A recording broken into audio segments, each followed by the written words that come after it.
I should probably kick this out a little more. Is that a little better? Maybe that's a little better. Shit.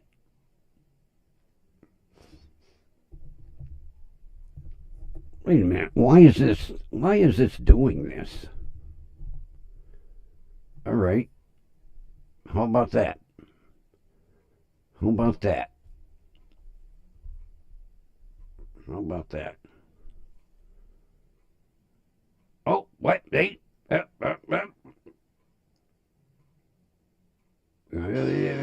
Oh boy, graduation. Well, that takes precedent over this. You gotta let me know how it went.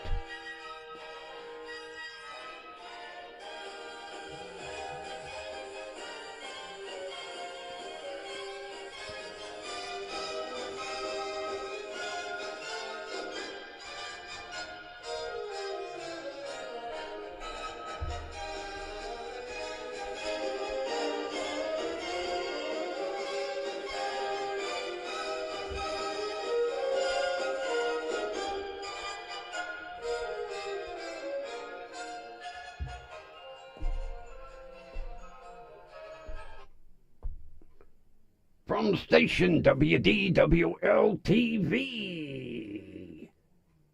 With great anticipation, we bring you the grumpy old man. Me. That's right, just me. As you can see, someone's being punished. Not allowed to turn around at all. Yep. Pull that shit like he pulled yesterday. Oh, oh, oh. Punishment. Something wrong with this microphone again.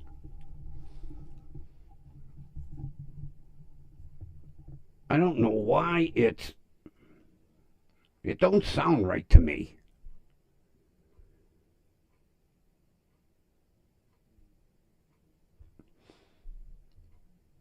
I'm going to have to take this all apart and redo it because it don't sound right. Maybe to the audience it'll sound right. To me, it don't sound right. Oh, maybe that's part of the problem. Hang on a minute. Let me.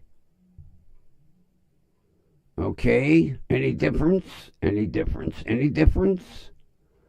All right. Let's try. How about that? Well, that sounds a little better. Oh, no wonder. When I was adjusting the mic, I hit the setting. I had the wrong setting. I keep forgetting. Everything is so sensitive. God, you reach up, you mute the mic, you reach up, you hit the wrong setting. Although I don't think that was the one that I've been using. Well, it'll have to work for now.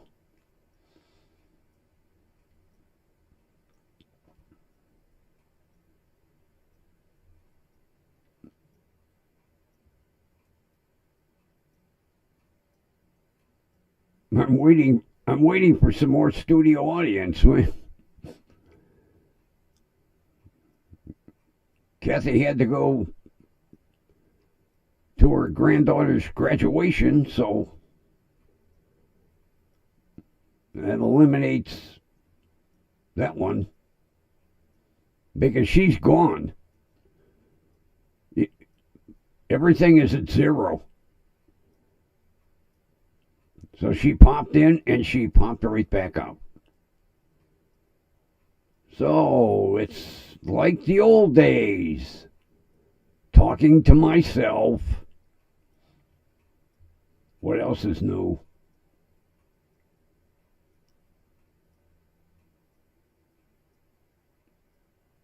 And I had some interesting stuff to talk about, too.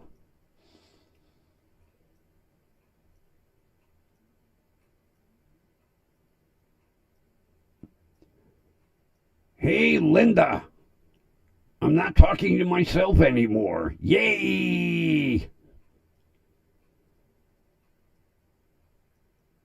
Oh, really? June 12th at 9 a.m. Well, that's right around the corner. I wonder if he's getting nervous. Especially since he did that blind plea. Oh, oh, oh, oh, oh. Yep, you're the only one here. You're the only one here. Kathy popped in and said, talk to you tomorrow. Yes, you are.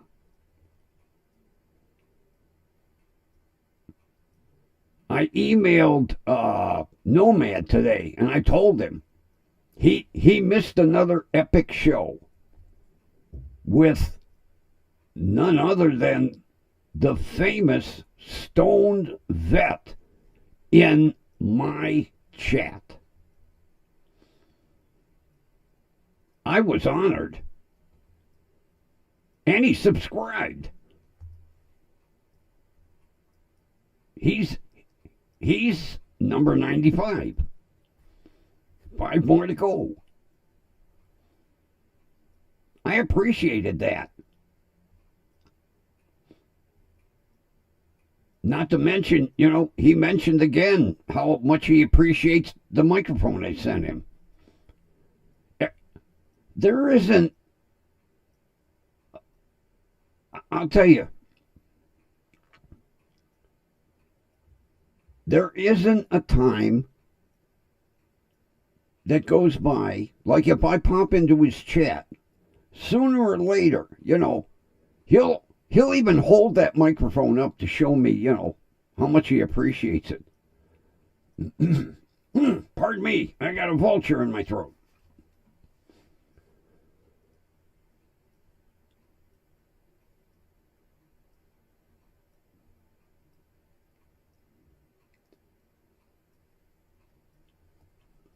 Linda, we all sat and watched him admit to the world on YouTube he was fucking guilty.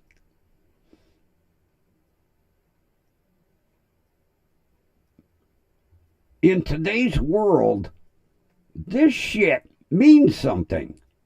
They bring this shit into court. Social media is now as much a part of a trial as fingerprints and DNA. And then he admitted it not once, but several times.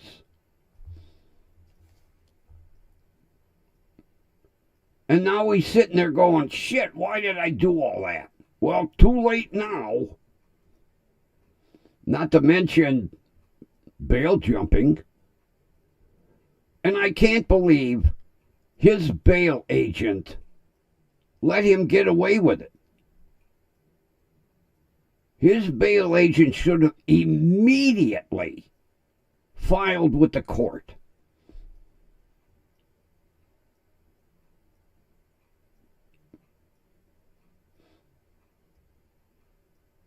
So, like they used to say in the old days, he cooked his own goose. Plain and simple. Talk about shooting yourself in the foot. Jeez.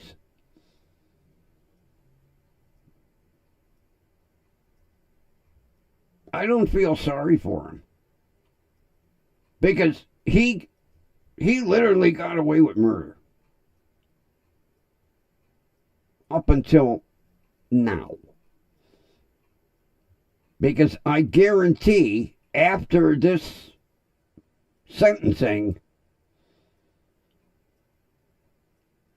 those prosecutors are going to jump on Donald Atwater Cameron's case. I think they're just sitting back right now, waiting, and then bingo, Whammy. Oh yeah, I'll tell you what. I always used to have a load of fun in Joss's chat. I really did.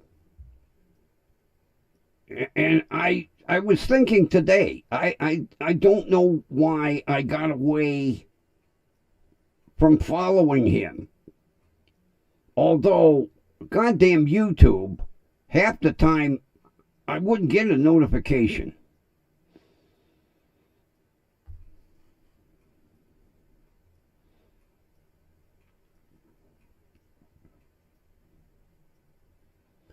Well, you know what?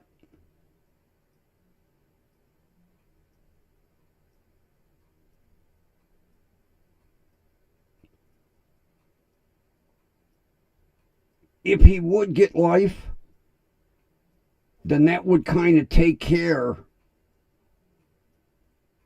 of the other trial.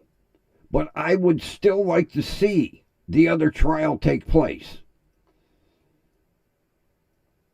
I really would.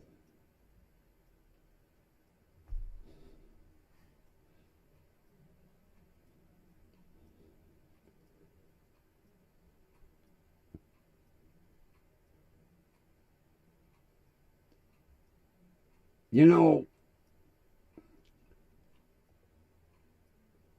I discovered with YouTube that a lot of times, in order to keep receiving notifications, you have to constantly unsubscribe from somebody and then resubscribe.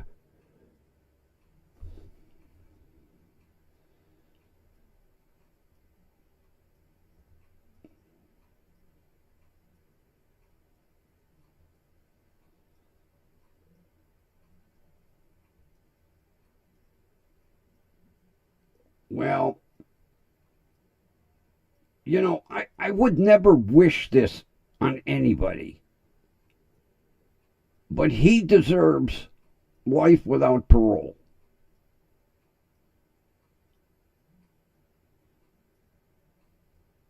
Because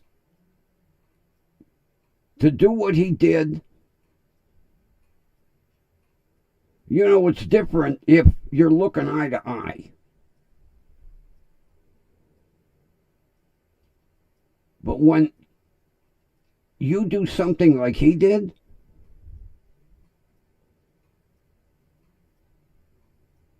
no. You deserve life without parole.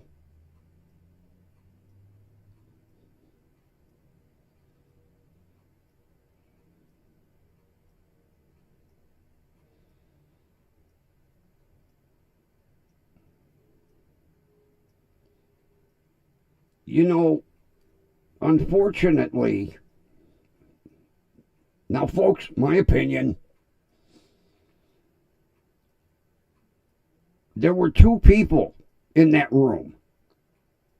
Only one of them now knows what went on. I would pray that he didn't make Donald turn around.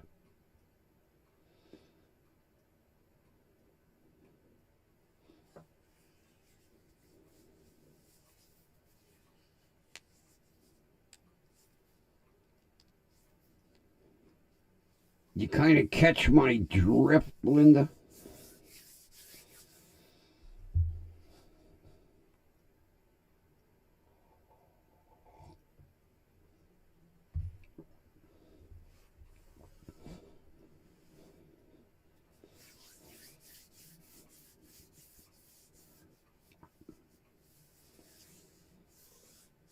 You know, that kind of reminds me of back years ago when I worked for the coroner's office. And that was before all this forensic stuff. And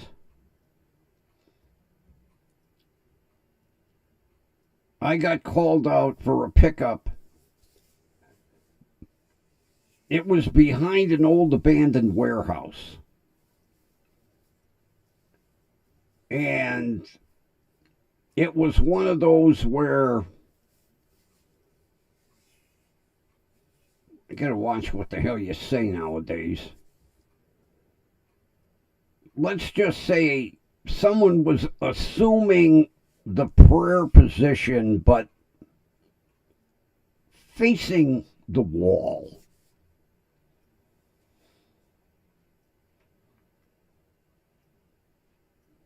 So me and my coworker, we go out, and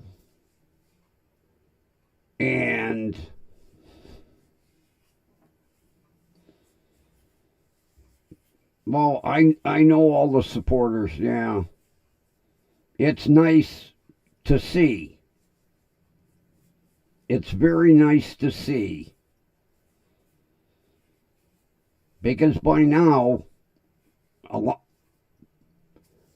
most of the world knows what DAC stands for.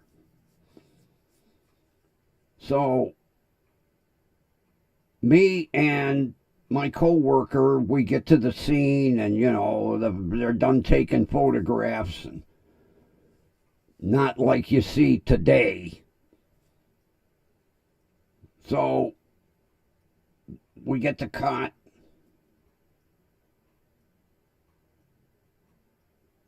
And we go and turn the guy around.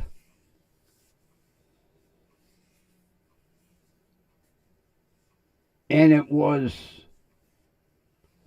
my ex-girlfriend's brother.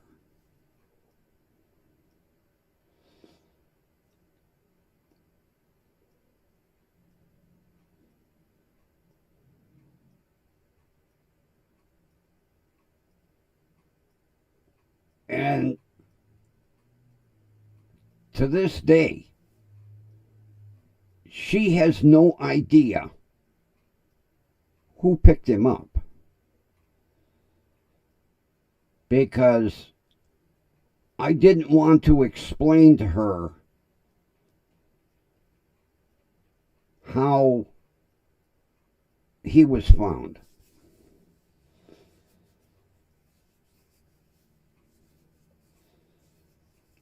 Yeah, happy birthday, happy birthday, happy Friday, happy birthday, happy Friday to me. Yeah.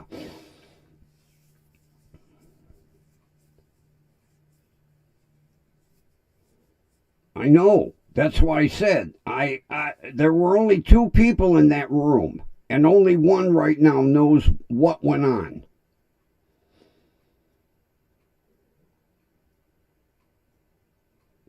So when he entered that house, did Donald come face to face with him? And then Mr. Coward made him kneel down? We don't know that.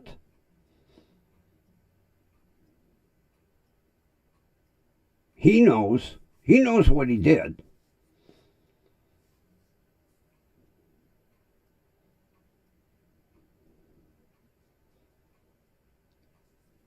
How are you, Annie's? Can you imagine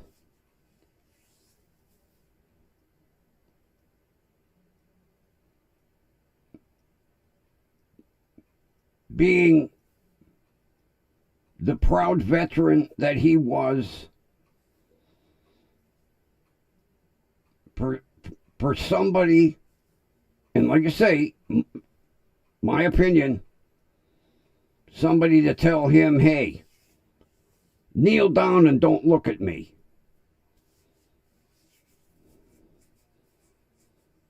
And then know what's coming.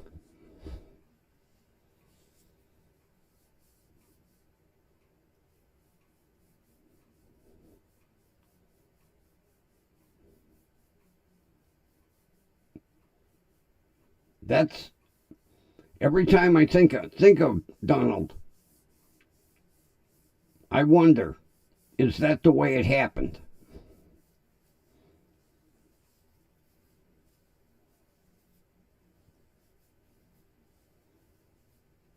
You know, he he could have faced him, and then shot him. But a coward won't they don't want to look in the eyes of the other person. And I always wonder if that's what the coward did.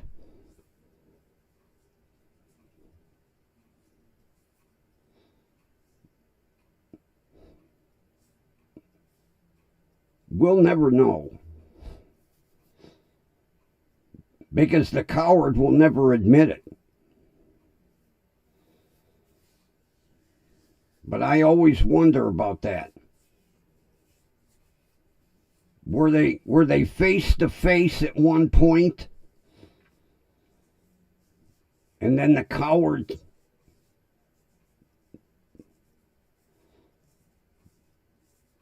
did what he did? We'll never know. We'll never know. Because he's not going to admit.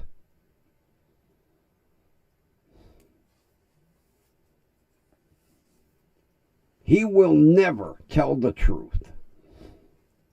We will never know what transpired in that house.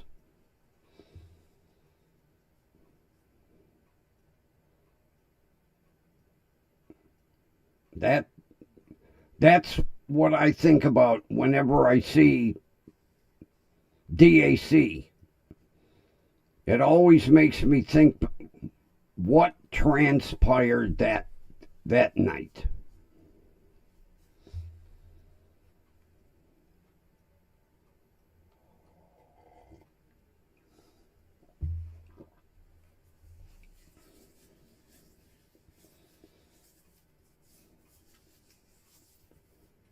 Extremely sad. What was even sadder was, the good old boy network that got that indictment kicked out. But thank God the good old boy network is gone. And Daddy doesn't have the pull that he used to have. Just my opinion, people. My opinion. Disclaimer, disclaimer.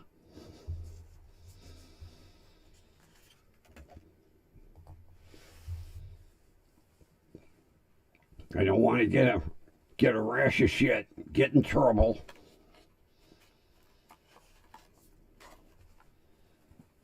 Does this mic sound all right, Linda? It sounds muffled to me.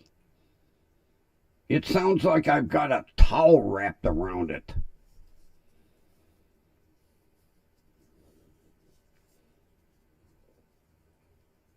Let me try another setting here. I don't know if this one's any better or not. Maybe that's this one. Let me bump the mic down a little bit. I forgot to mark what setting. It's got 4 different settings. And when I was adjusting it, I hit the button to change settings. And to me, it don't sound right. So if this sounds okay, I'm going to mark it.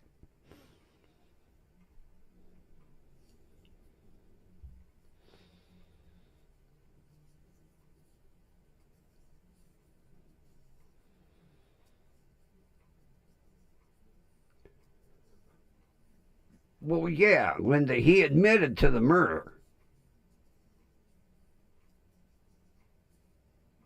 But we won't know the story as to whether him and Donald were face to face, because I don't think he snuck in and caught, Donald adjusting his PlayStation. Like I say, my personal opinion, I think he was face to face, and he was such a coward that he couldn't look him in the eye, so he told him, turn around.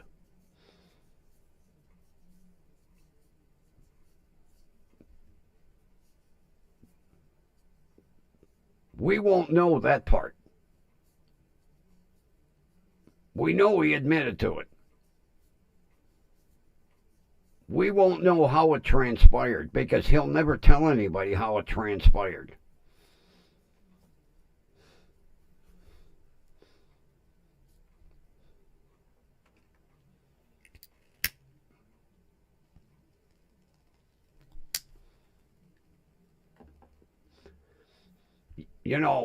It goes back to the days of the old Wild West when they always said, a coward can never face the other person. So a coward always shoots from behind.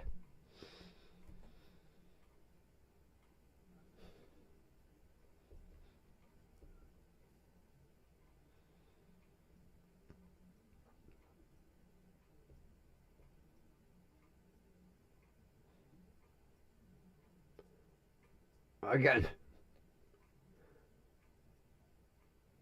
you know how these goofy ads, how you doing, Jenny? Sorry, I didn't greet you. I was on a rant.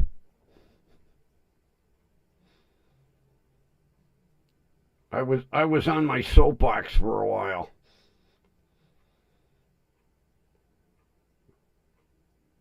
Today, I must have seen 30 ads for this shit. I can't even remember what the hell the name of it. It pissed me off.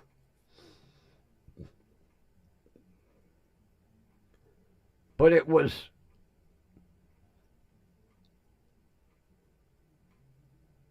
about bone broth protein.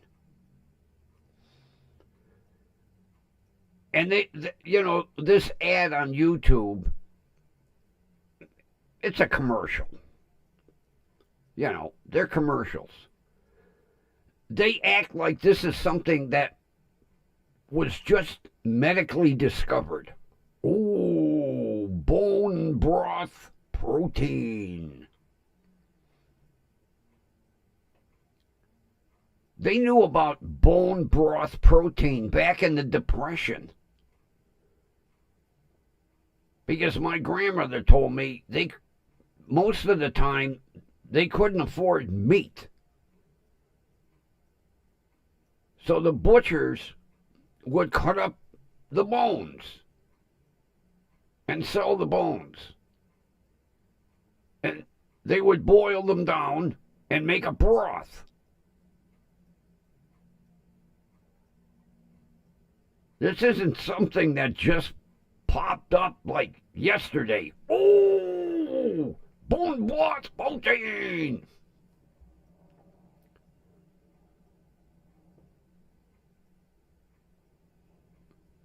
That's how they survived back during the Depression. Because when you boil beef bones, you're getting an excellent broth. And it's definitely full of protein because you're boiling the marrow out of the bones, and that's where most of the protein is. Every time I saw that commercial, I couldn't wait for the skip button. But they play it up like, oh, a new discovery. Some of this shit goes back, Christ, to the Civil War. They play it up like, whoa, we just found this out yesterday.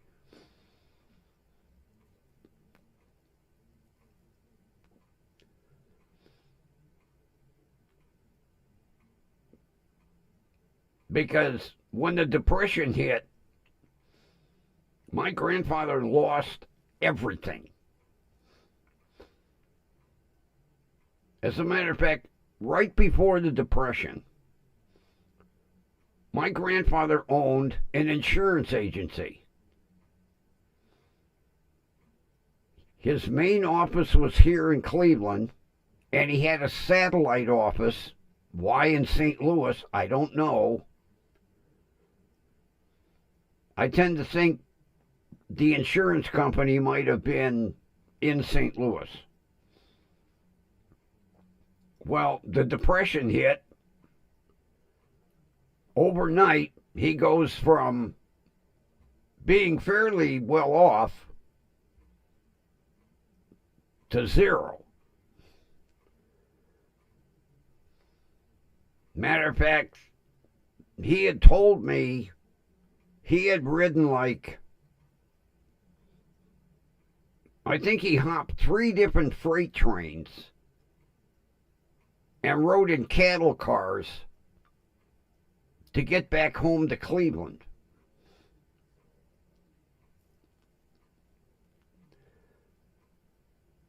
And back in the day, he lived over on East Boulevard, which was off of Carnegie. And we know who Carnegie is, who had a big mansion here in Cleveland. Well, East Boulevard was the very influential section, and they had a very expensive house.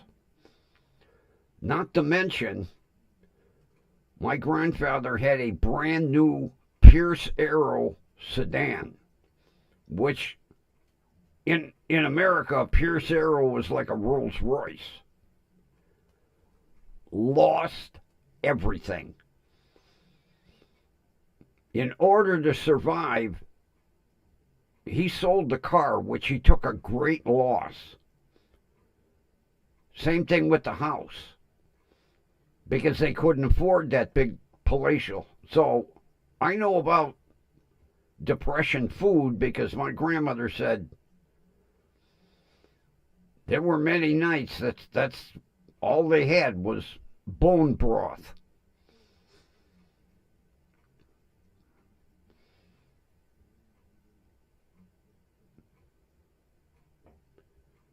Hey, Shiz, how are you, sweetheart? I hear the big day is June 12th, huh? Are you going?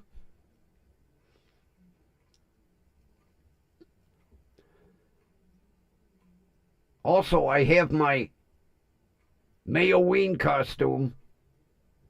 I'm all set.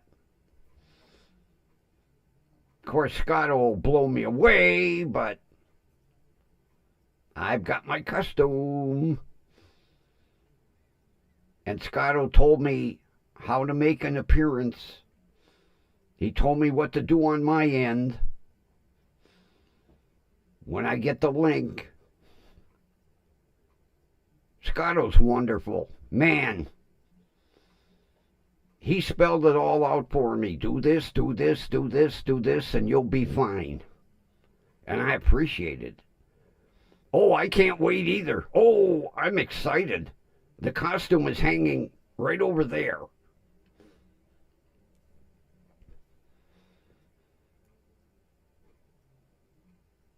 I'll have more fun than Halloween. How did you ever come up with Mayoween? I think it's unique. But I'm ready. You should have been here last night. Stone Vet was here last night. Oh, Scotto is he's amazing. He is absolutely amazing. Super helpful. And just an all around, an all around wonderful guy. It's almost like I know him, you know. Him and I every now and then talk record collection. Because he's got some outstanding albums.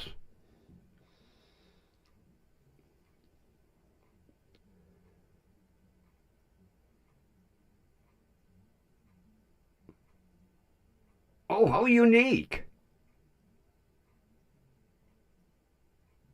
How unique. That was a good idea. That way you have 2 Halloweens in 1 year. Except no candy.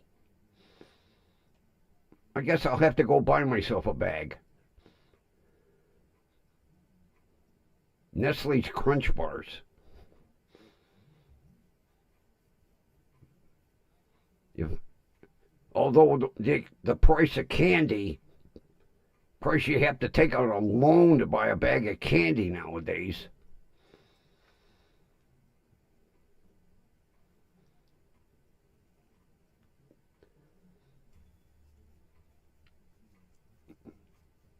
Oh yeah, I told Scotto how inept I was at doing this shit. And I said, I don't want feedback and all that other. He said, first of all, get on YouTube.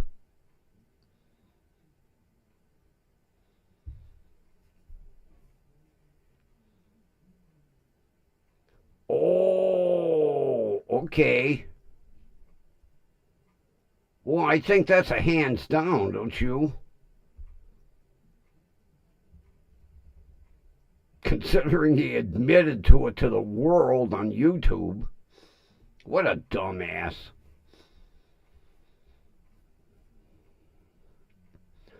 Oh, and Linda, the price is going up because there's something wrong with the cocoa trees. There was some blight that hit the cocoa trees. I hope so, Shiz. I can't wait for the gavel to come down. Life. See ya. Oh, that would be wonderful. Life without parole. Damn judges don't use gavels anymore. I miss that shit.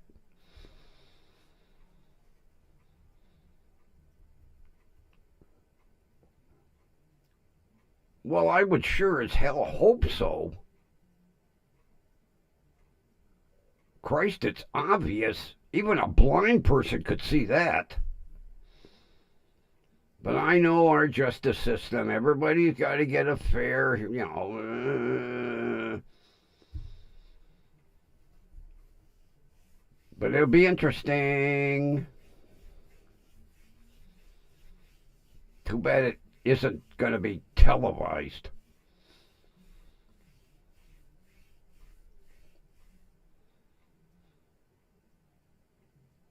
You know, Linda, sometimes I think they cause this shit. You know, how are we going to raise the price? Oh, let's screw up the trees.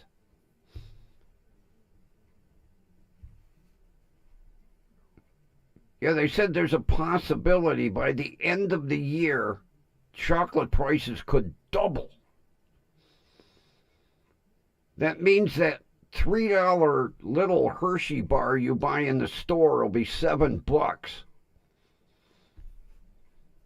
God, Hershey bars used to be, now they're like, I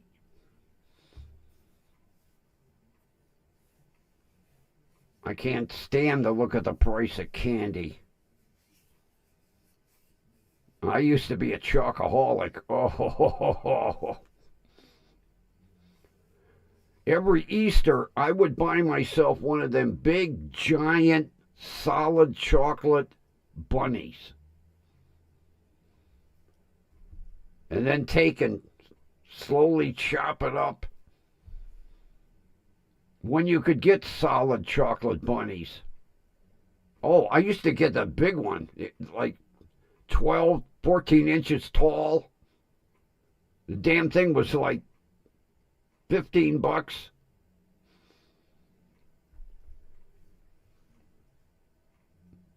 I remember when you used to be able to get them big, giant chocolate bars. Hershey used to make that one that was, oh my God, like this big.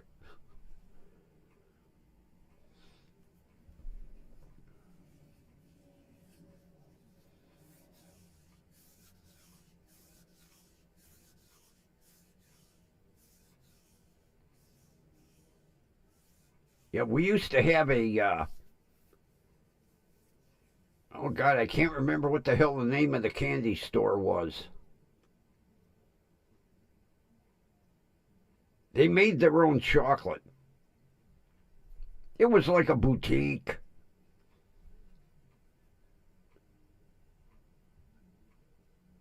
And you could get American chocolate, or you could get like German chocolate or Swiss chocolate, and they would make big candy bars. I used to go in there at least once a month to get a big giant candy bar.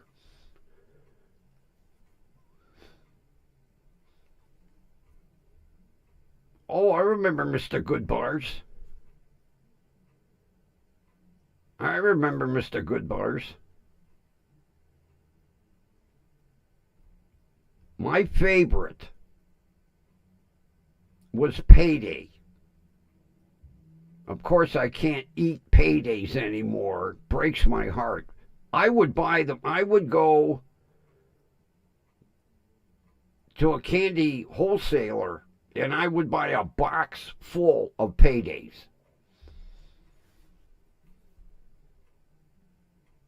When I had teeth, I would get a full box. I would get paydays, and I loved Milky Ways. I still love Milky Ways because you don't need teeth to eat them. Oh. I have teeth. They're sitting in the dentist back in his back room in the storage lockers. After my insurance company refused to pay for them, after they were made, I went in to pick them up and the girl went, we have a problem. I said, what's the problem?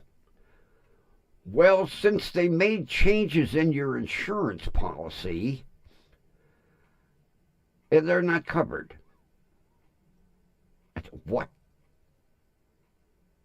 They're not covered. Well, how much are they? $2,000.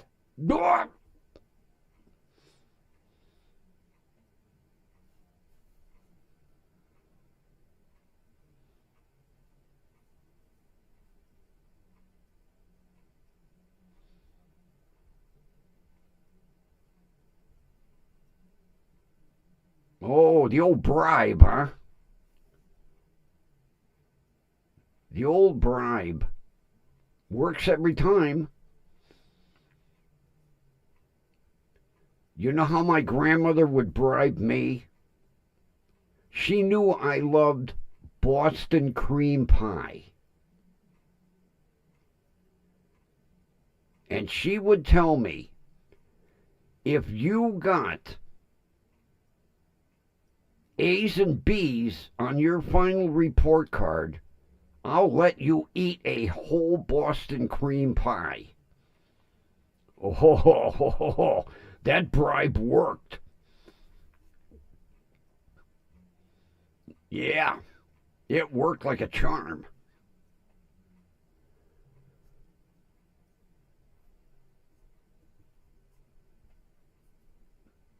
Yeah, I'll tell you what. It's getting to be bullshit. That's like every month, my pain medication, my pain patches, they go up $10, $12 a month. Mine have gone up 2.5 times already. It's getting to the point I have to do without my goodies and my treats in order to afford my fucking medication. And now they're cutting me, you know. They cut me by 25% already.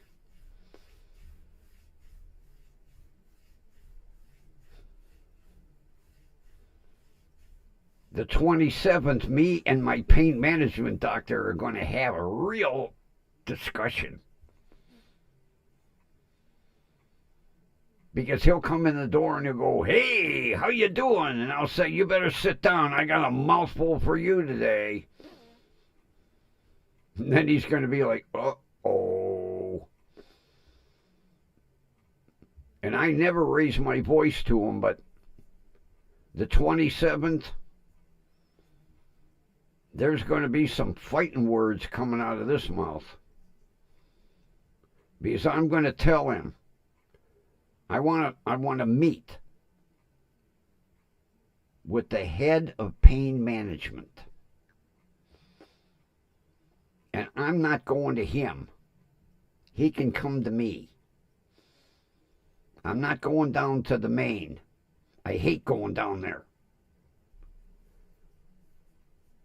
So he can come out to the hospital on the west side, and the three of us can sit down and have a gentleman's discussion.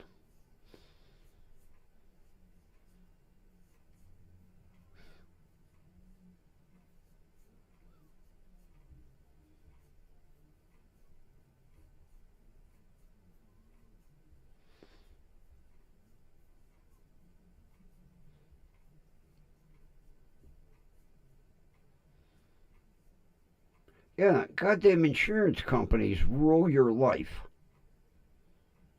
And I think it's bullshit. They can sit in their ivory tower behind their big mahogany desk and go, eh, while they're looking out the window at their yacht.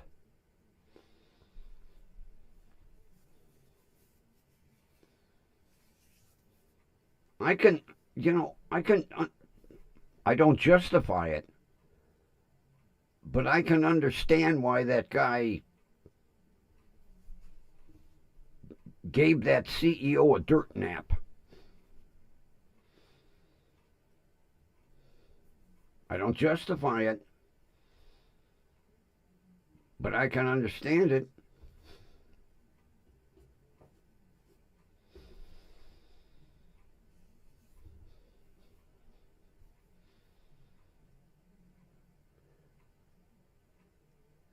See,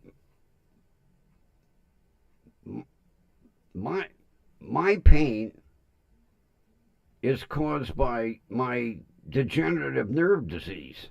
Not to mention my spine is slowly collapsing.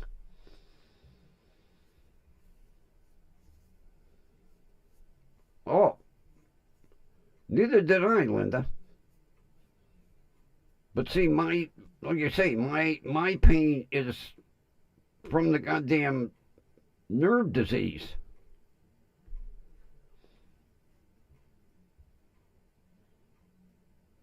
And I try to explain to people basically what the disease does is it eats the lining off the nerve.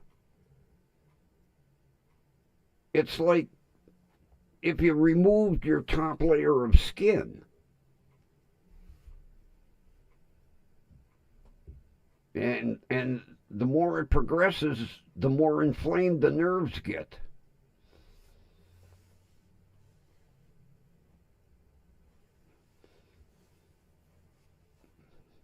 And the cancer didn't help.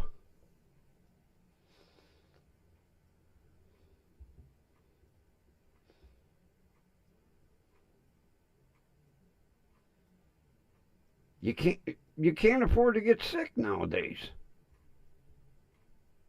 You really can't.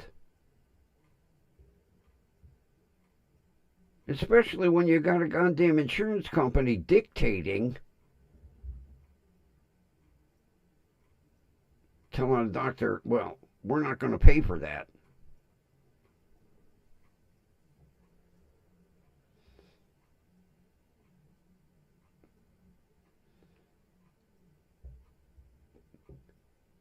Yeah, a couple years back, they wanted to do, rods. I said, no, we ain't do, no, no. I went through enough bullshit with the fusion in my neck. No, no, I'm not, no.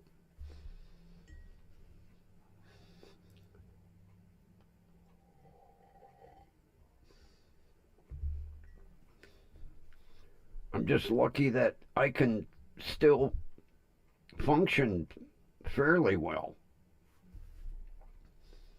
But with this my medication, it's definitely screwed up my quality of life, I'll tell you that.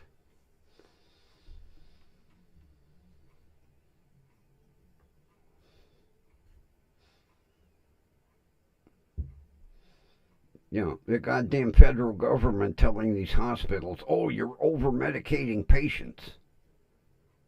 Talk to the patient. You can't just look at numbers on a chart. Talk to the patient. That's what I'm telling my pain management doctor.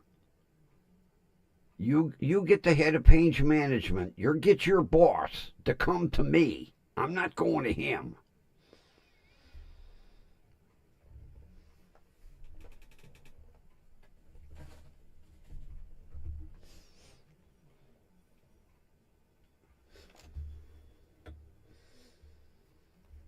Although I'll tell you, like I said once before, the best investment was getting this gaming chair. It does work wonders. Because if I still had my old crappy desk chair, I'd be in misery right now.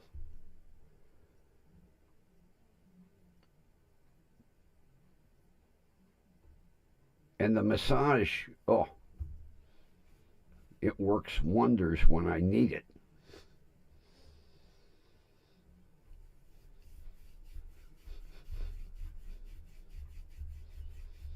I feel sorry for what you're going through, Linda. I really do.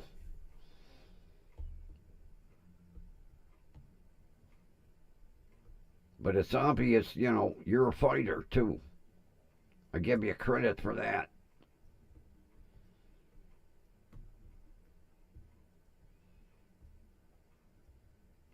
I think about you all the time.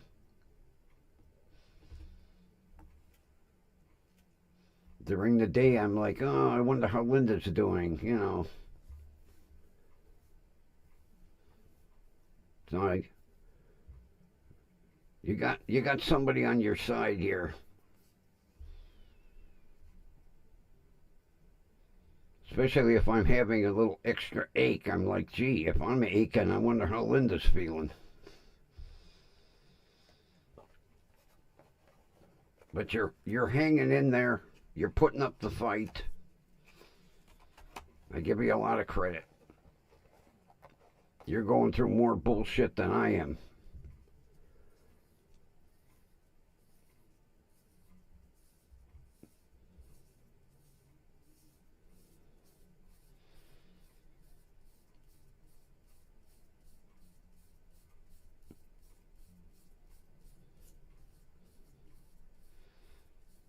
Oh, gee. Oy, oy, oy, oy, oy.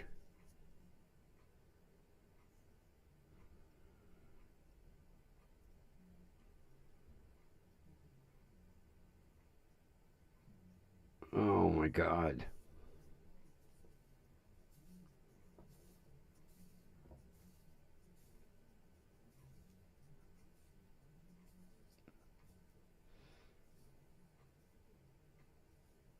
You know,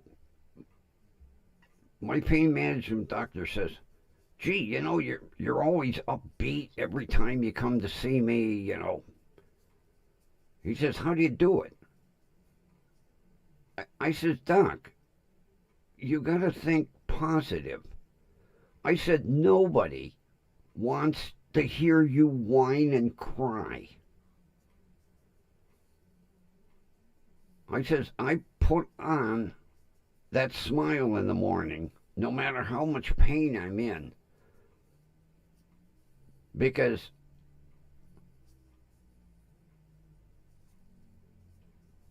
you know,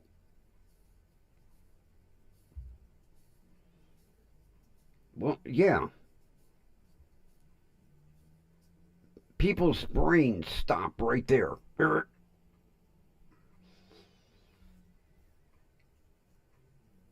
But like, I said to my doctor, I says, if I go over to my buddy's house, you think he's going to invite me over for coffee if I'm sitting there going, "Oh God, oh my God, I'm in so much pain"?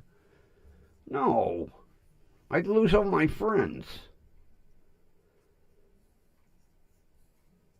Because believe me, I've got some friends that are like that. You don't dare ask them how they feel. Oh God, you'll get a list as long as your arm.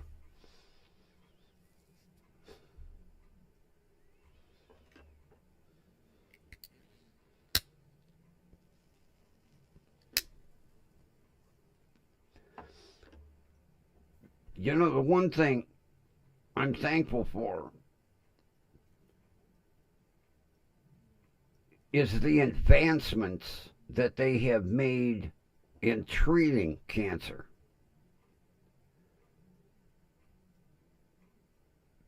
Because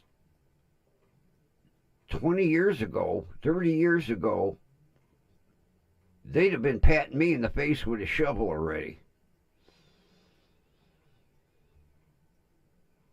Because I lost friends and relatives because the treatment wasn't like it is today.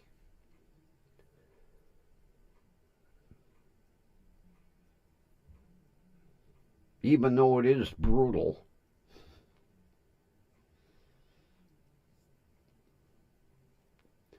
No matter what the advancements, you still end up in front of that porcelain receptacle.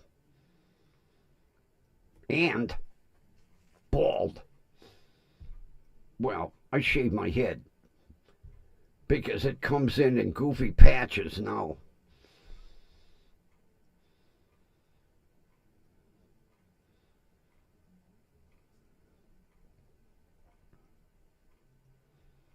But I mean, there's still some cancers that if you get them and they don't catch them early,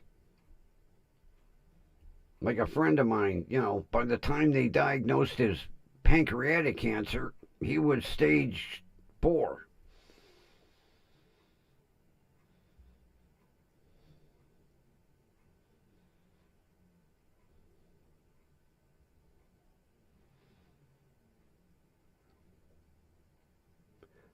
That's a good possibility.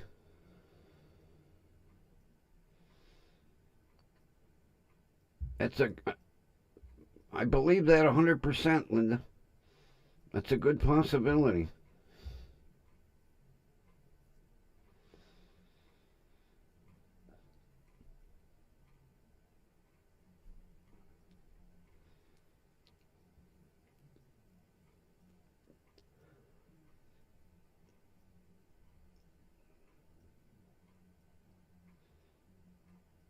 Certain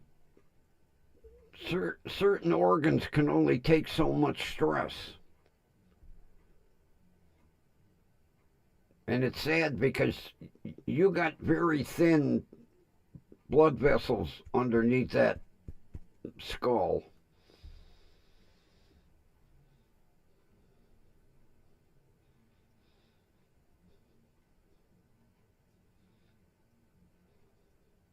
I've had a couple of friends that Luckily, when they had strokes, they got to the hospital in that golden hour,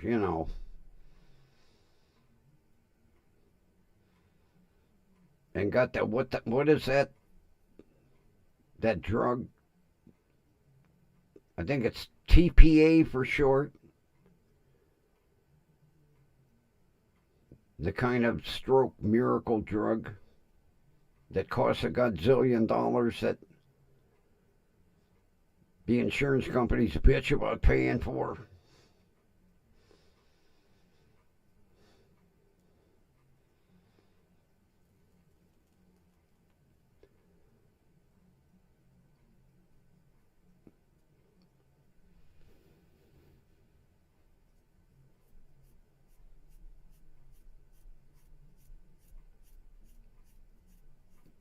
But Linda, you and I, we're still here.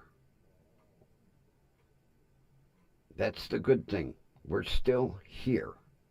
We're putting up the fight. We're still here. Neither one of us are ready to meet that guy in the dark outfit with that big wheat cutter.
Holy Christ.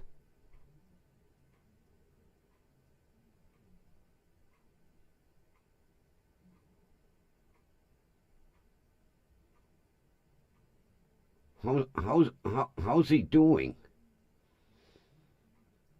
Did they finally KO it?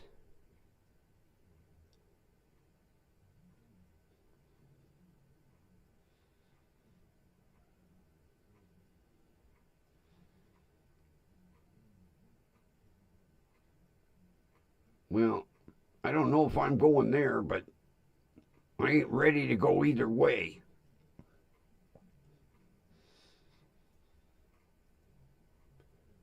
Like I tell my doctor, the Grim Reaper comes knocking on the front door, I knee him in the nuts, I kick him in the ass and throw him off my porch. Tell him, get the fuck out of here.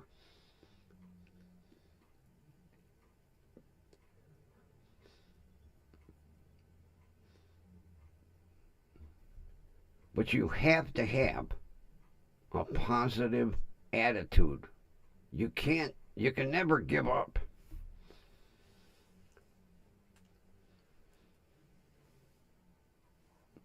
And you know what? The thing that really shocked me going through chemo. Now, I went in the private room. I didn't want to be with the group. They would show cartoons and the little rascals, and they really pushed for humor. They said, you've got to laugh. And they would have like 10 people in the room all hooked up to, well, you know what we're hooked up to. And you'd hear them people laughing their ass off. Playing Three Stooges and Little Rascals and cartoons. I don't know where they got the old Warner Brothers cartoons from because you can't find them.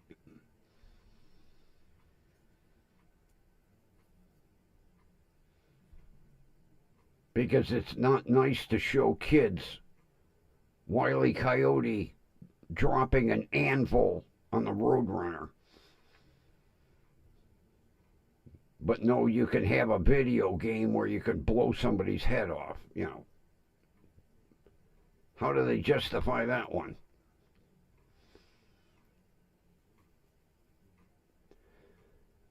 And man, you know, the advancements in technology, Jesus Christ, some of those video games are so goddamn realistic.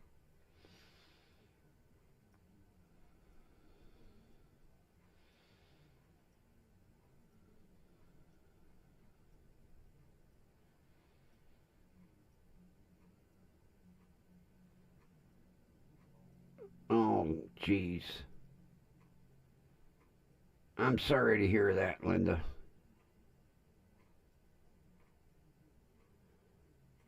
Oh, my God.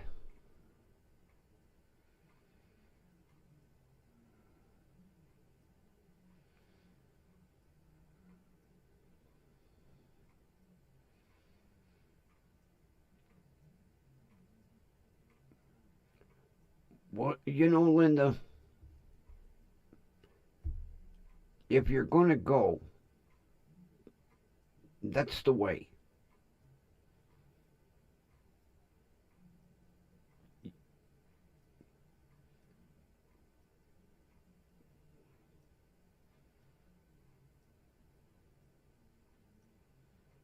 That's like, oh, what the hell was his name? John, was it John Ritter? I think it was John Ritter. He had that aortic rupture. They said the same thing. He was gone before he hit the floor.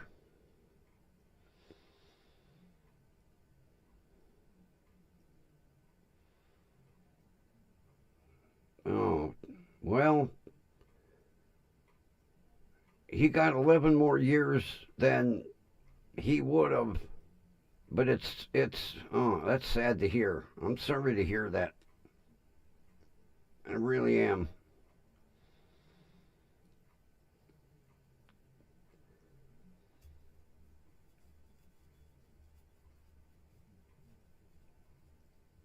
Oh my God.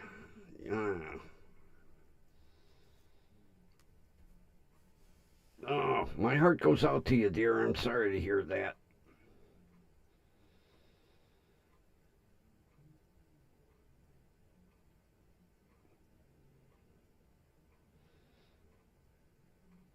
I mean, if I'm gonna go, I either want to go that way or taking that final sleep. You know, you get all cozy in bed at night and you just continue sleeping.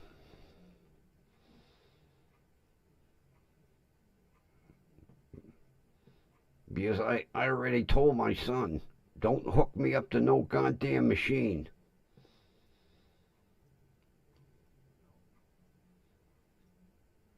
If I can't be up and mobile, screw it.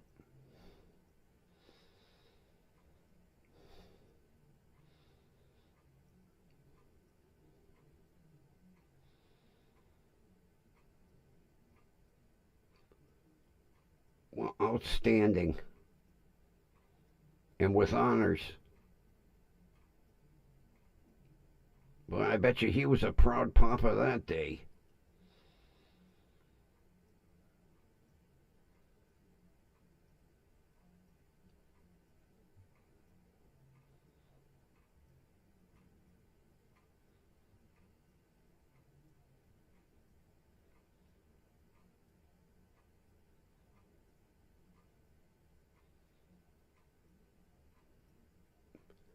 Now, did he go on to college? Did he get himself a really good education? Because graduating with honors, I'm sure there were a lot of colleges that made him offers. Although who the hell can afford college nowadays? Jesus.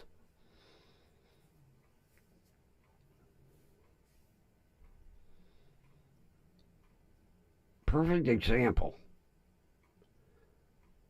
My buddy's daughter is working on her PhD right now.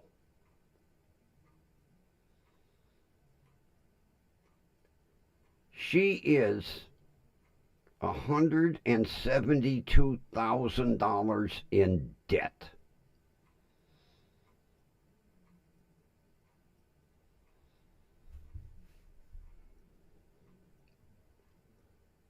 I couldn't believe it when she told me that.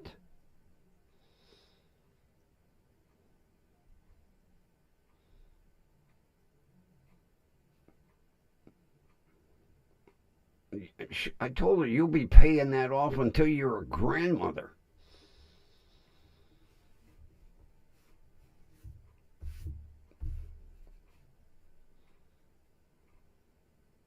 Of course, if she gets, which I have no doubt she'll get her PhD, she has offers from several big hospitals.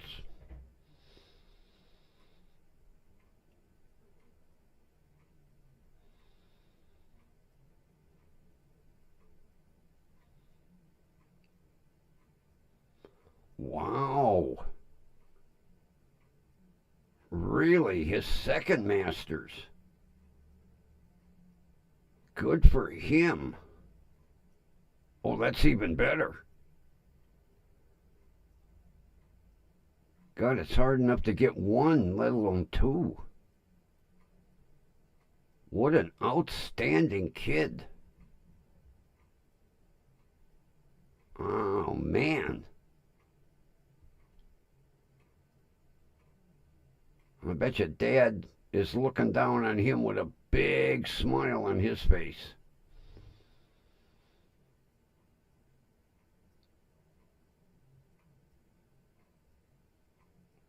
Outstanding.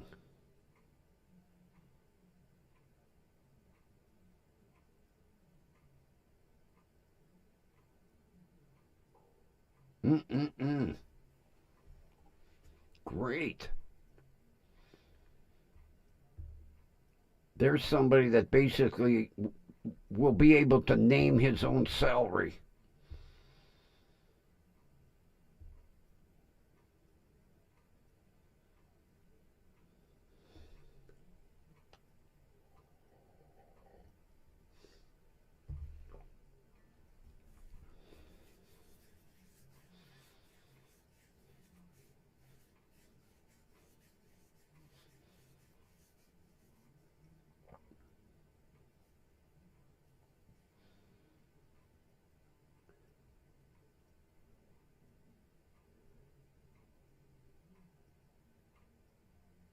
Mm-mm-mm.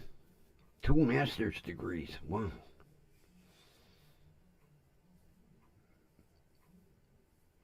And here I am. I didn't even finish college. Of course, I was never much for schooling anyway.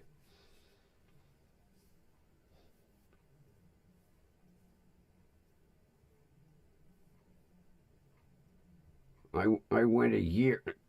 I was going to community college, 2-year college. I went the first year and I was like, "Oop, I've had enough of this."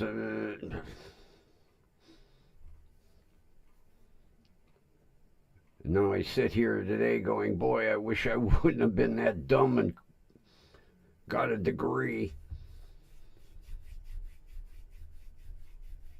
I wouldn't have had to rely on unsociable security.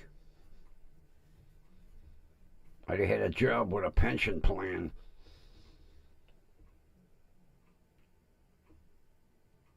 But hindsight is always 2020.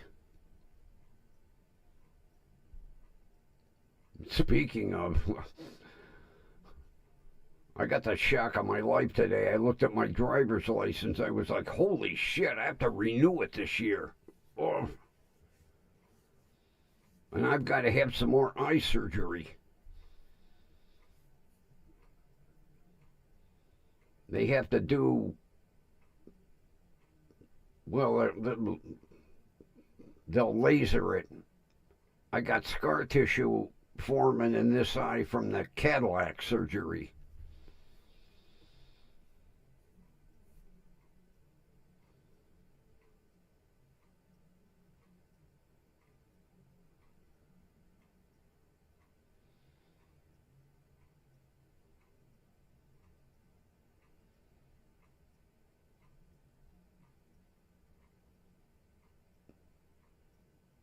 Boy, a family of scholars. Wow. That's outstanding.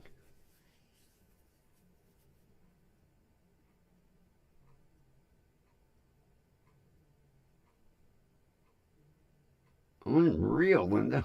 Wow.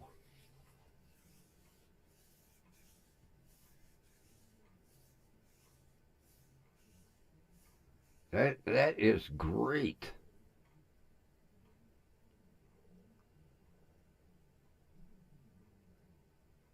But see, they're a rarity today.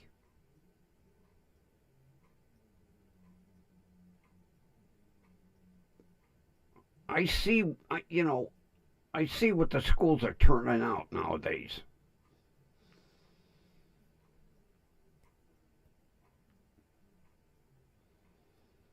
Yeah, well, I had them both done, but my last eye exam, the doctor told me, she goes, I'm seeing a little scar tissue in the right eye, and if the right eye starts to bother you, let me know. Well, lately I've been doing the old, so I got an appointment in July,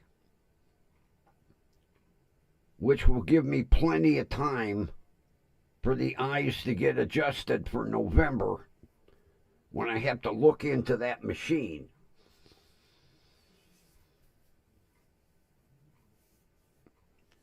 That's the one thing that worries me to death all the time. Losing my license.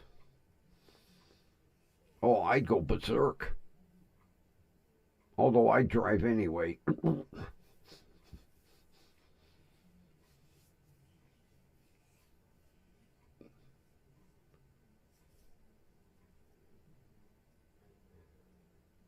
Yeah, I had the one done, and as soon as the doctor said it was all healed, I had the other one done. I hadn't realized how blind I was until after both eyes healed, and I was like, holy shit. Because, see, I only need these for the computer. Otherwise, I wear these I wear these happies.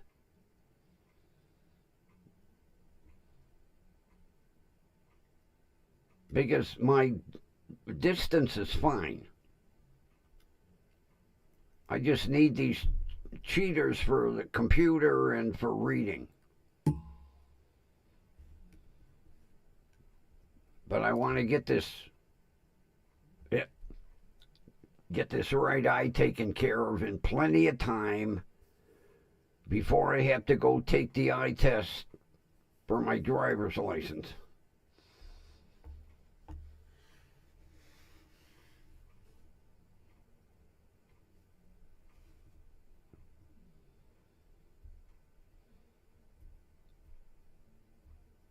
How did the ceremony go?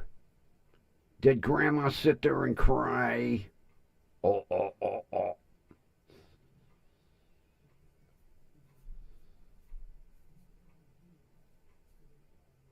Did Grandma use a couple of handkerchiefs?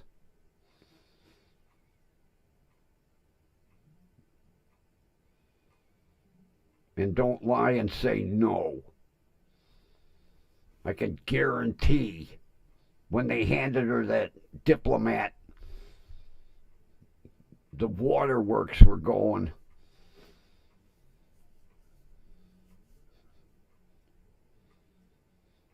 and no more bullshit from the school.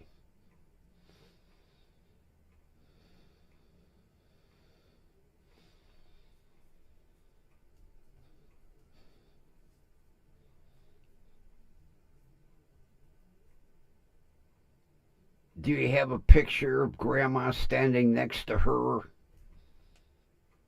in her cap and gown?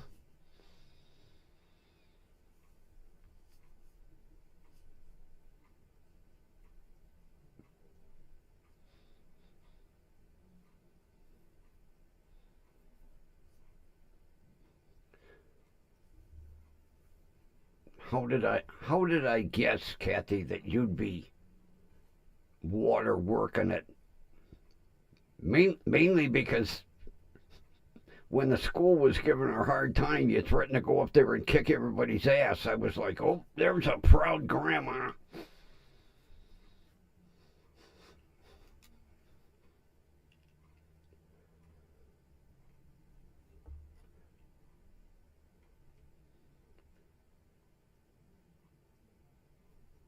Don't they look really impressive in the cap and gown?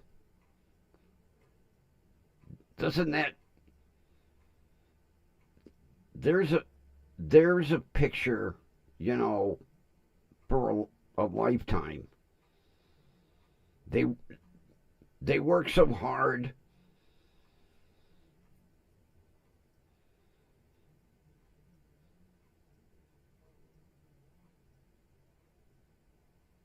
and then when they tell them, okay, move that tassel to the other side, then they know that they've succeeded and they've done it, even though they're holding that diploma. I still have mine. It's in my top dresser drawer.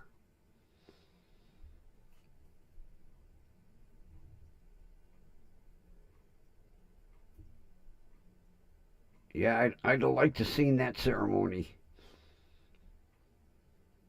I'd like to have been there with a camera. Zoom zoom in on the graduate, and then quick cut to grandma. Woo hoo hoo.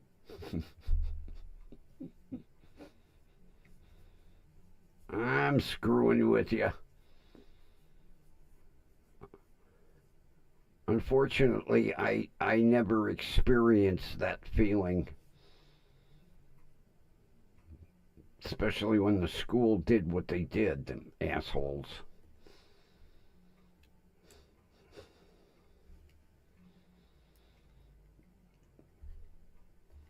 What was the size of the graduating class?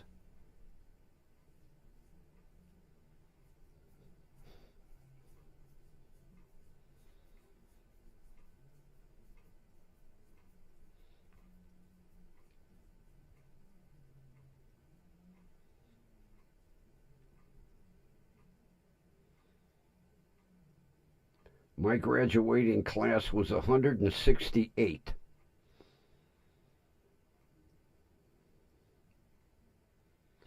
Really? Oh, how cool.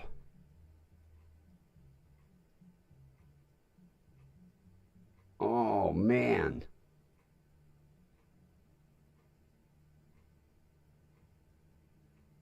Even more of a reason to make Grandma cry. Oh, oh, oh.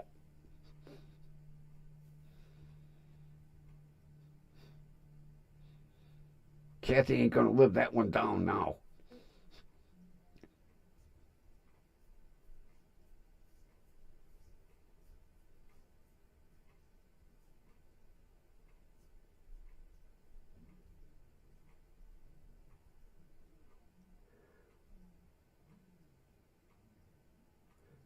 I was gonna say, our class, now, our, our class was the last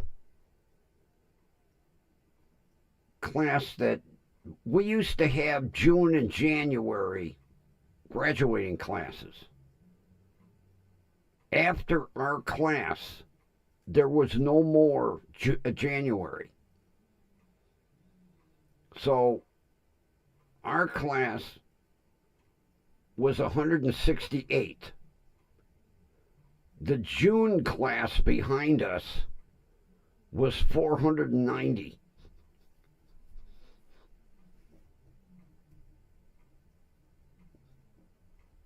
Yeah, we had the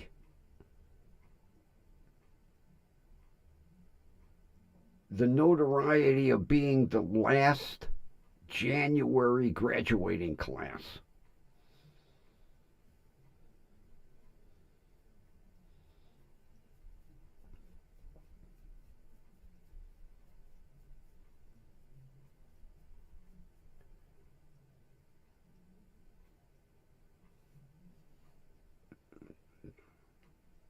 $305. Now, is it a big school system?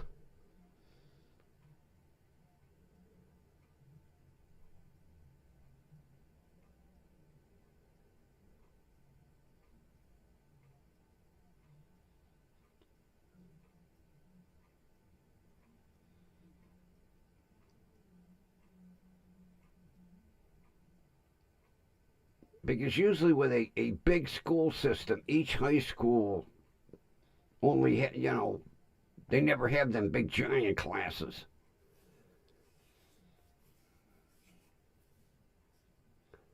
Oh, look who's here.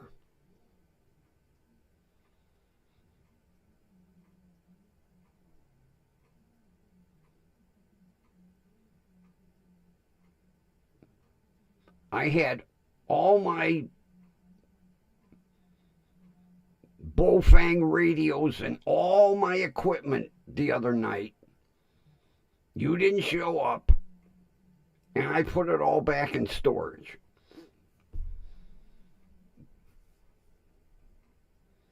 I had my UV5R Bofangs with all the fancy batteries, the extended batteries, and the microphone.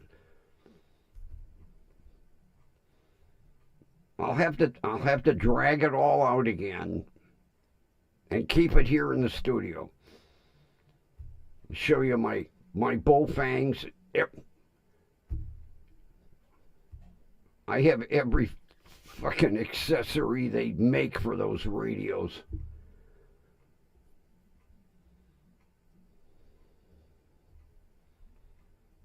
I'll I'll bring it back in. I'll keep it over in the corner here. Yeah, I was all set to show all the shit off. So how you doing otherwise?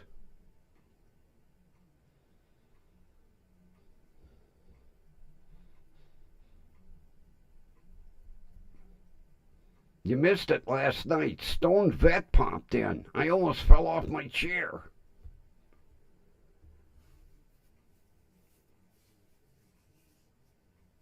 He was listening while he was making dinner.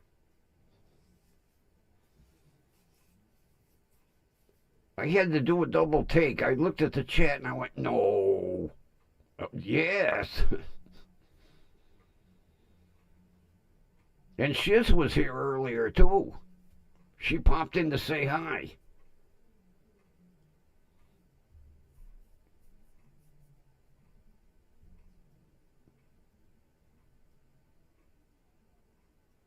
Elk burgers. Am I reading that right? Elk burgers. Never had an elk burger. Well, thanks for popping in. Don't burn the burgers. Have a good evening. Good to see you. Elk burgers.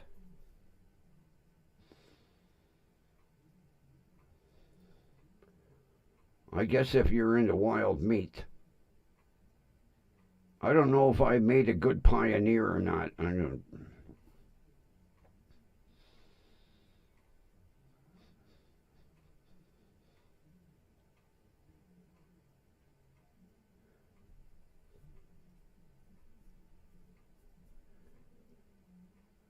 Enjoy your burgers. Thanks for popping in. I appreciate it.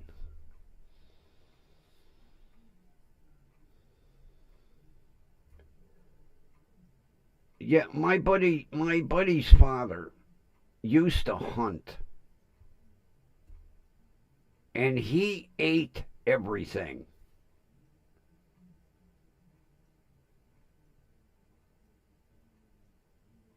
I remember one day he was making bear burgers.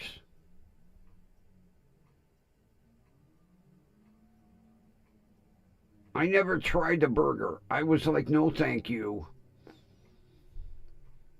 Although he told me bear is a very dry meat. So you have to mix it like three-quarter bear and a quarter sausage.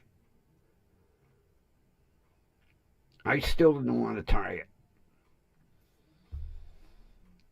Yeah, he was out west somewhere. He shot a goddamn black bear, or I think it was a black bear. Black bear, brown bear, green bear, grizzly bear. I don't know. It was some kind of bear.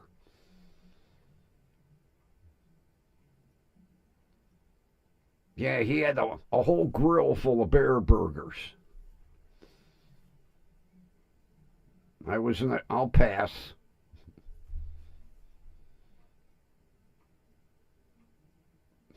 And then I left in a hurry because he was the type he'd jam one in your face.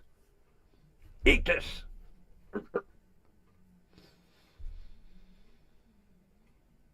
Oh, he hunted everything. I remember the one day on the grill he had moose ribs. He was barbecuing moose ribs.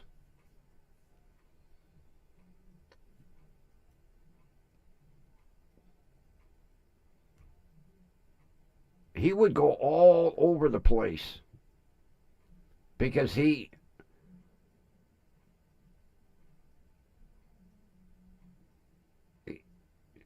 had a shitload of trophies in his basement rec room. Bear, elk, caribou.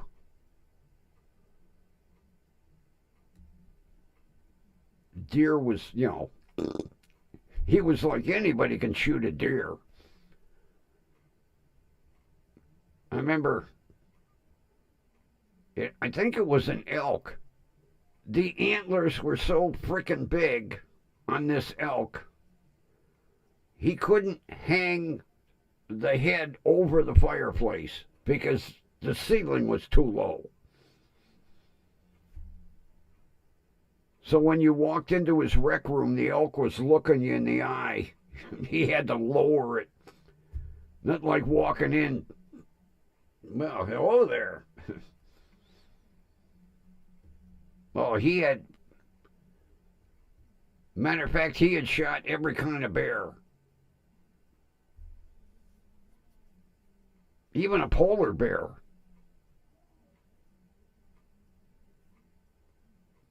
He had bear rugs all over the basement floor. Brown bear, black bear, polar bear. Oh, the money he spent on his trophies.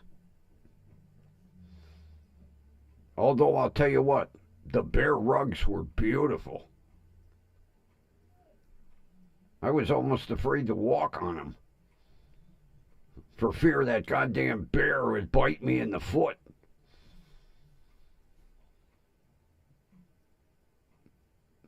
Yeah, there wasn't too many animals he didn't shoot.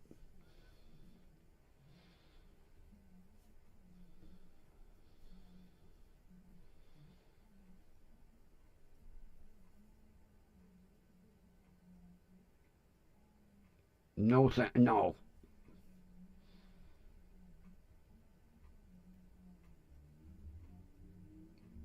wild squirrel? I don't think so.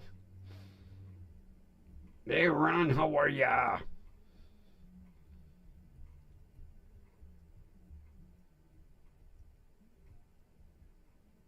The one thing my buddy's father always wanted to do was go to Africa and shoot a lion or an elephant. Unfortunately, he had a heart attack before he had the chance, but he went all over the place, all over the U.S., Canada, down south, Mexico.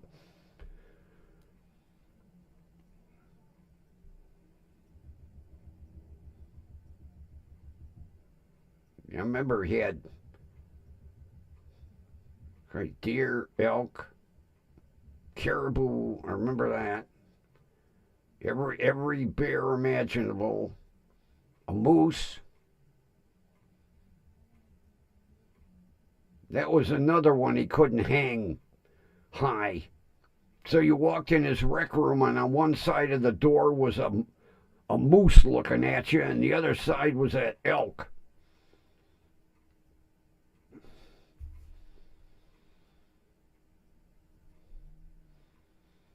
Yeah, he had planned an African trip. And unfortunately, he had a massive heart attack. He never got to go. But he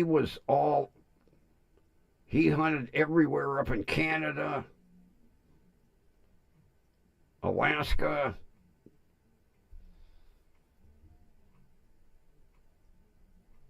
He lucked out because his first trip that he took to Alaska, he bagged a polar bear.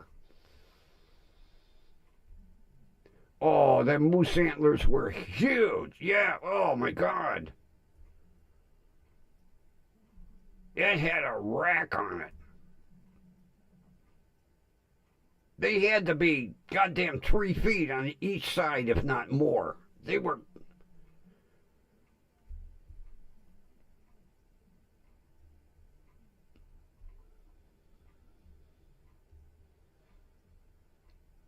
Well, yeah, the goddamn poachers. Same thing with the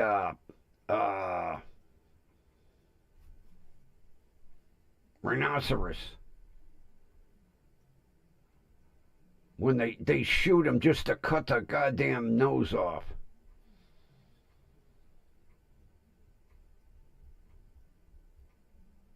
I don't know if you can shoot elephant or rhinoceros.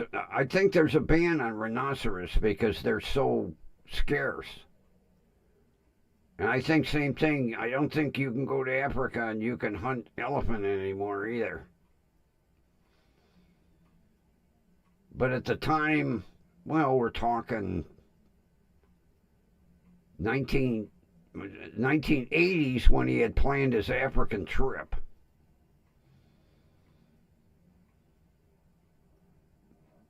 But he had gone, oh man. I mean, the guy owned his own company, and the company made big money, and he loved to hunt. So he went all over. He was all over Canada. He hunted everywhere in the United States. And like I say, he got lucky. His first trip to Alaska, and he bagged a polar bear.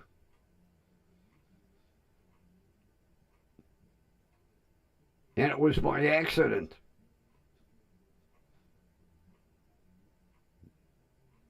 The polar bear came out of nowhere.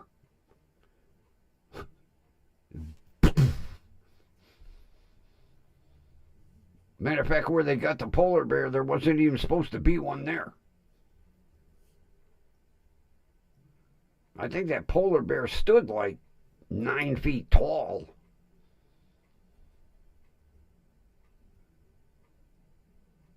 Christ, the paws were huge on that goddamn thing. Because I know that rug was laid. All of his bear rugs were laid out in the basement with a bear head, mouth open.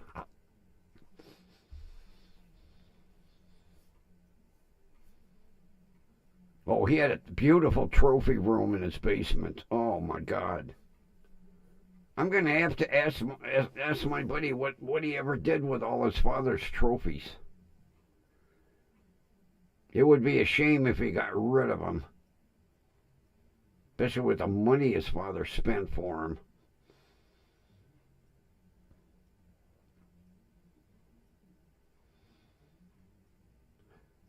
Christ, the goddamn nails on that thing were like 8 inches long.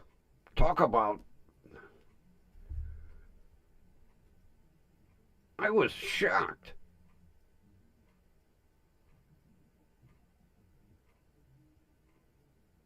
The big goddamn feet were huge. And then the big nails.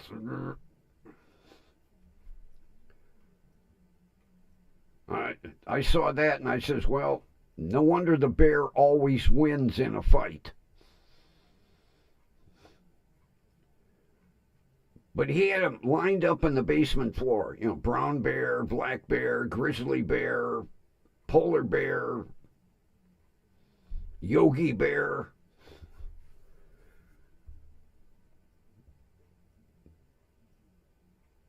He had a gorgeous rec room in that. Oh my God! He had a wet bar on one side.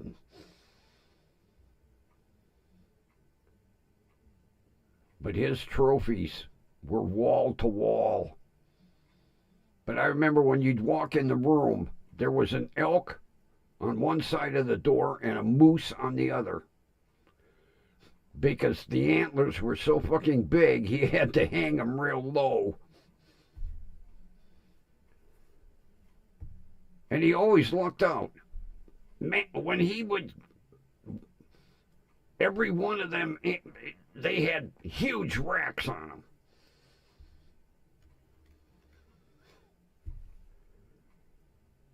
Matter of fact, he almost didn't come home with that elk. Because when he shot it, it fell over the mountain. And it took him like 8 hours to find the son of a bitch. Because he told the guide, we ain't going home without my elk.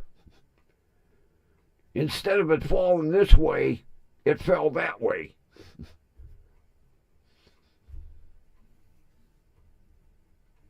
Because the guide was getting pissed. He was like, hey, it's going to get dark soon. He goes, I don't give a goddamn. I ain't leaving here without that elk. It was all buried in snow. I think one antler was kind of sticking up.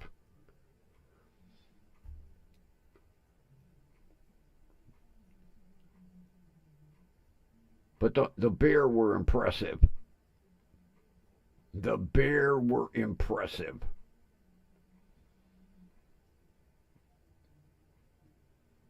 I thought when he got the goddamn grizzly, it was impressive. Then he came home with that goddamn polar bear. I just, wow.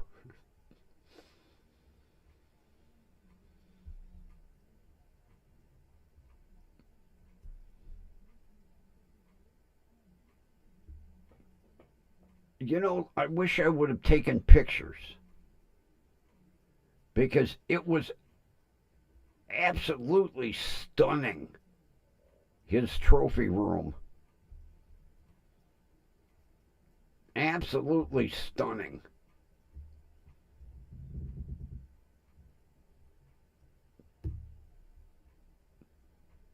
And I can imagine what it cost him for every one of them trophies.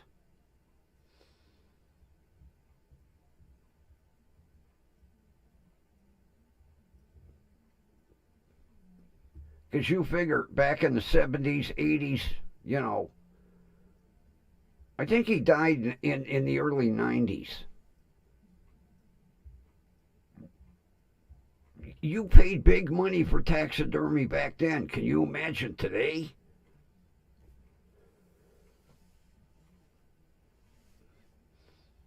But no matter where he went, he had a taxidermist lined up. When he was up in Canada, and man, you talk about having a tough time getting shit shipped out of Canada. The paperwork was unbelievable.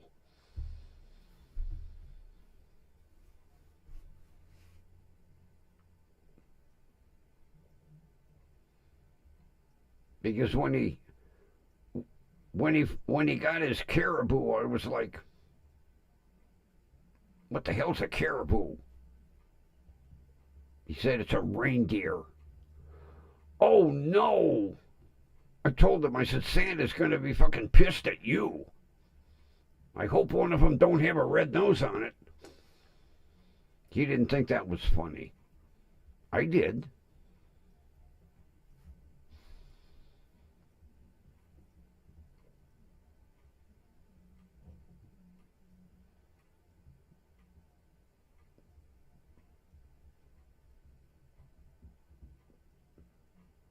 I think he had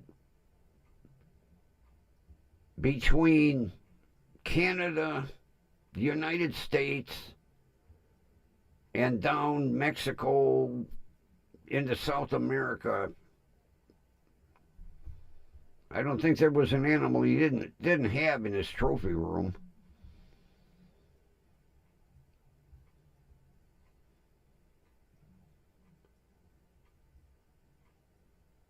But it was impressive. I'm going to have to see if my buddy's got pictures. Because I know they sold the house after his parents passed. I'm going to have to ask him what he did with all them trophies.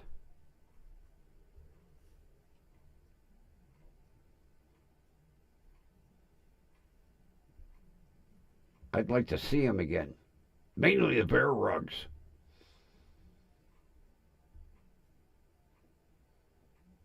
You had to watch where you walked. You'd get your foot caught in a bear's mouth.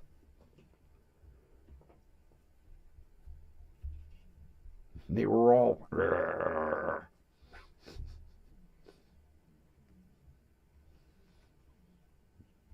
They were scary enough just laying on the floor. I could imagine standing up.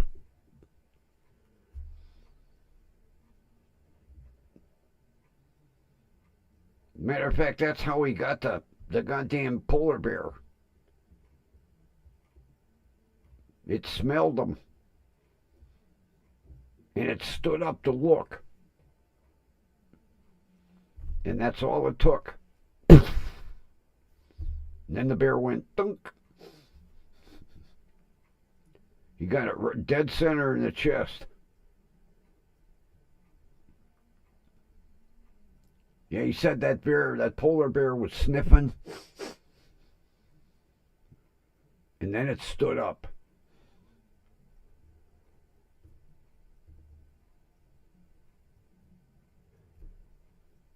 I don't know if he ever had a bobcat.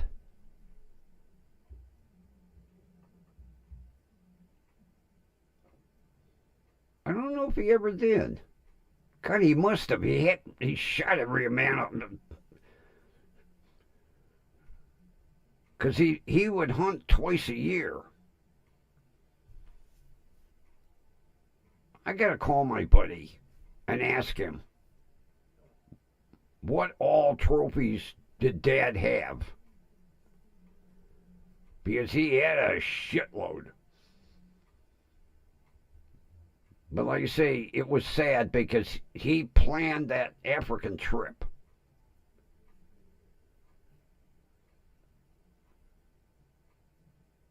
And never got to go.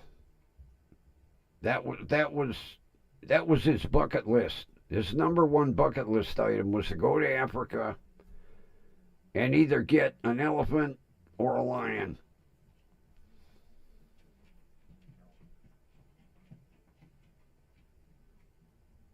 Or a water buffalo.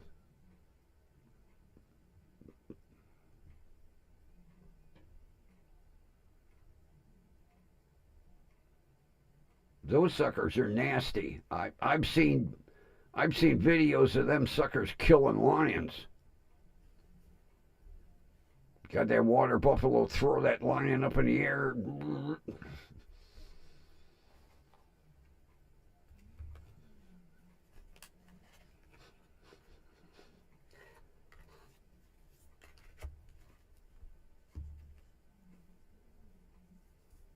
But I'm not a hunter.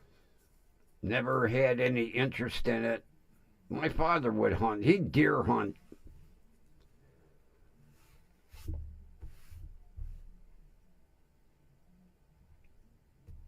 Anytime he was making deer, I was conveniently not home. Everybody said, "Oh, venison is delicious." No, thank you. I'll stick with my beef and pork and chicken, turkey, duck. I'm not big on duck. Too greasy. Same thing, goose. My grandparents would make goose. Greasy.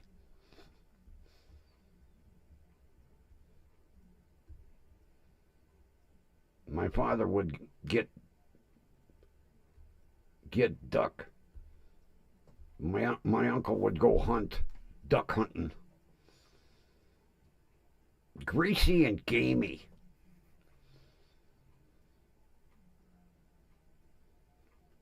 Didn't like the taste of it whatsoever.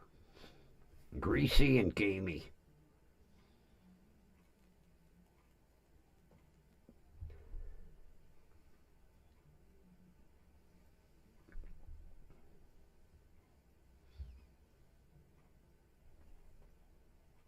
Hang on, I'm hearing weird noises. Weird noises. Weird noises bother me.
Oh, jeez. Oh. Oh.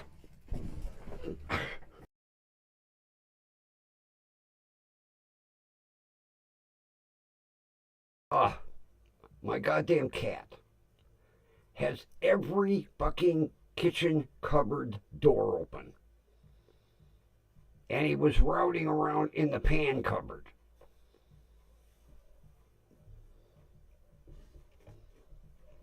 Every kitchen, every cupboard.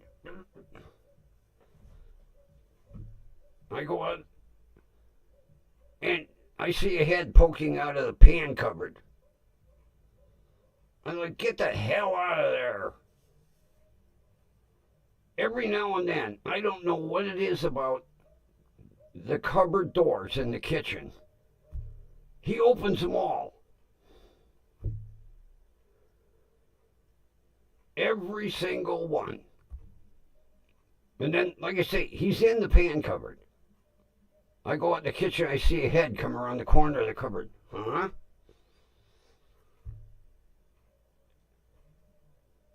I'll go for weeks. And every now and then he does this shit. He has to go open every.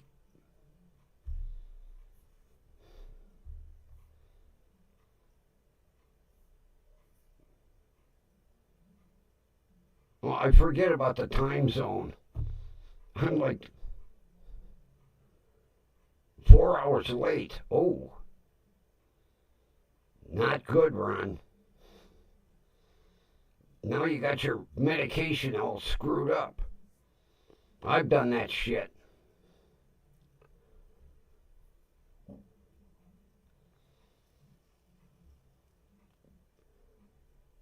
Yeah. Thank God you remember and took it. The only problem is now you gotta watch. Like with mine, if I take one late, then I gotta take the next one late. And it takes you a while to get back on the right schedule. Because like with me, if I take them too close, it'll send me into orbit.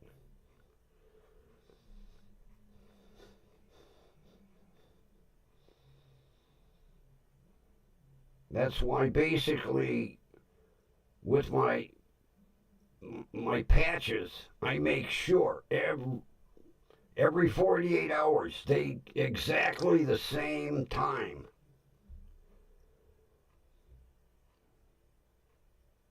But every now and then my other medication I get screwed up. I'm like, oh jeez. But shit happens when you get old.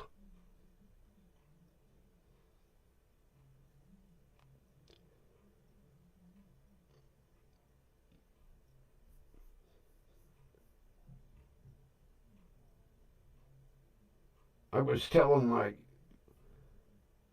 little cutie cashier today, I said, when I was your age, my social calendar was parties, dances,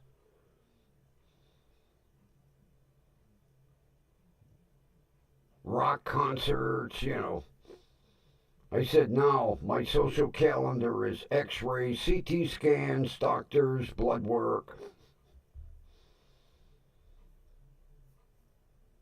Yeah, it's a bitch when you screw your scheduling up. Because some of them you.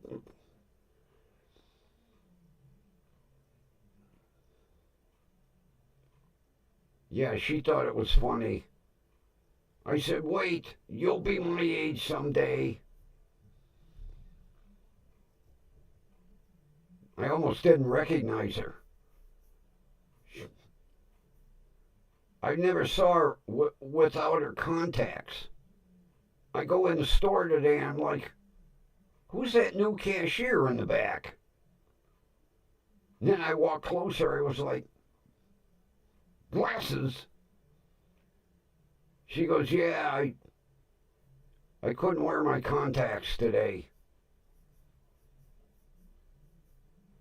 I told her, I said, you look better with glasses.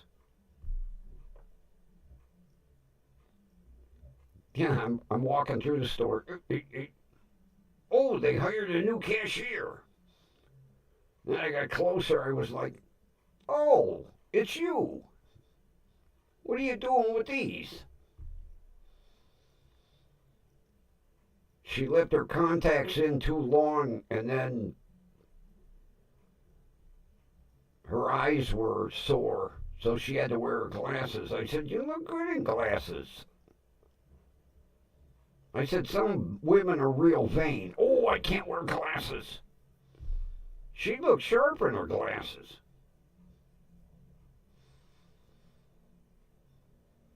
I told her, I says, if I was your age right now, I'd be chasing you around the store. She's got a cute giggle. Oh, come on. I says, does that come on chase you? No. I said, well, I said, one thing you wouldn't have to worry about, I can't run fast, so I wouldn't catch you. And the cashier next to her was looking at me like, you dirty old man.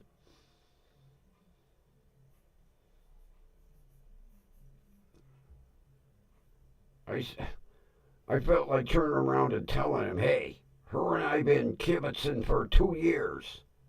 You're new here. Get with the program. Pay attention to your own register.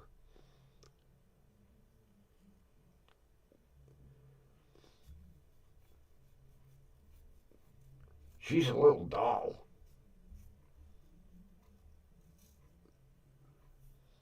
I always lecture her.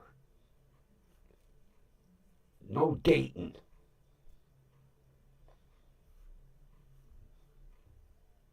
I said, concentrate on college.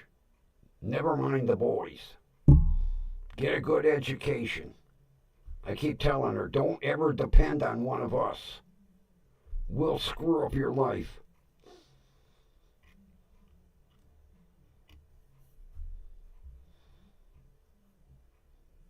I think she's sick and tired of hearing it from me because I always ask her, how are your grades? Oh, I'm on the dean's list. Good. Yeah, she's been on the dean's list a lot. She's a smart cookie. I gotta ask her what she's majoring in. I keep forgetting. But every time I've asked her, she's been on the dean's list, so that's good. Yeah, that's what I keep telling her, Kathy. Get a good education, get a good job, establish yourself, get your own apartment. Never mind about a guy. You got plenty of time for guys. And the too many girls I know, they get a college education, then they get married. And then, they're stay at home moms. What the hell did you get that education for?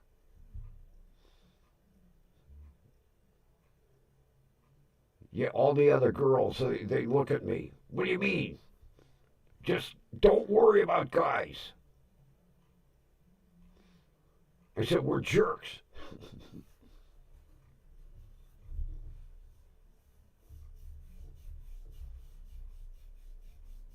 Yeah, I see her all the time. I'm gonna ask her what she's majoring in.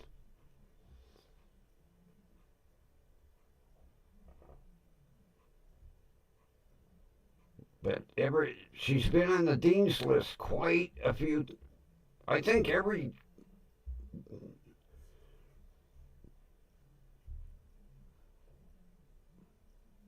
What what do you have to have for a grade point average to get on the dean's list?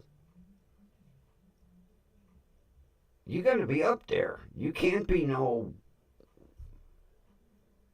C student. That's got to be almost straight A's, isn't it?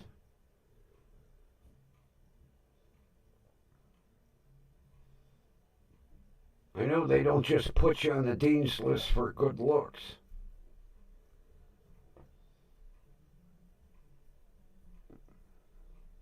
I'm going to ask her what she's majoring in.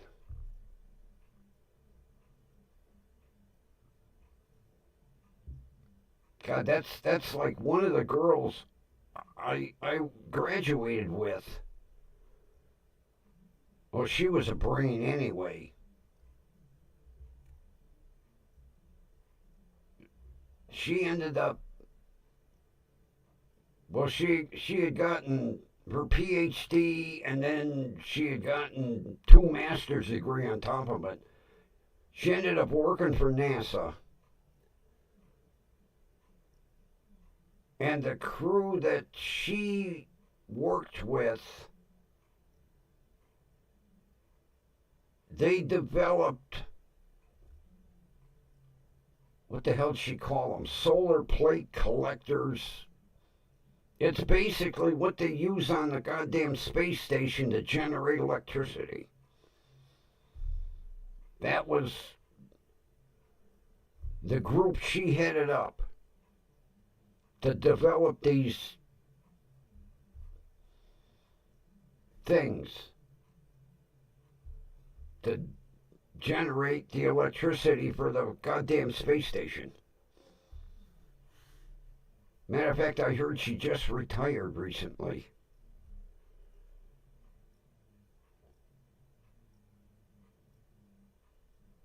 Yeah, I remember she was home visiting her parents.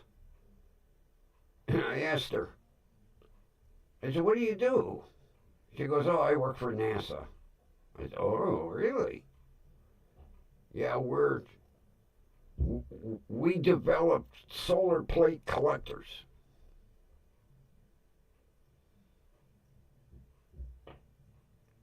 What's a solar plate collector? She says, well, I'll put it in language you can understand. They're like solar panels for the space station. Oh. Okay. 3537. That's what, like B plus, A minus? I know 4.0 is like A plus. Well, she got a head on her shoulders. I'm going to ask her, what's your GPA to get on the dean's list? Because I know every break she's always studying.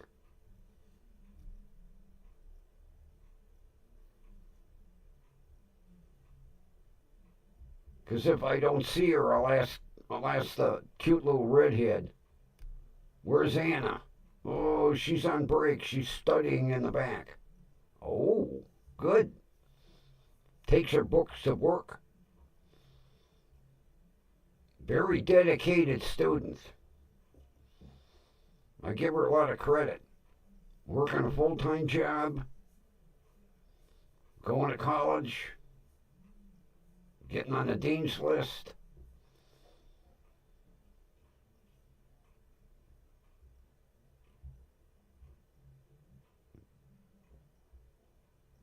That's a rarity today with these kids today. Christ.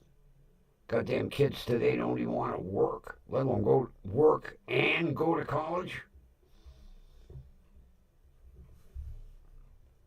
All they want to do is party, party, party.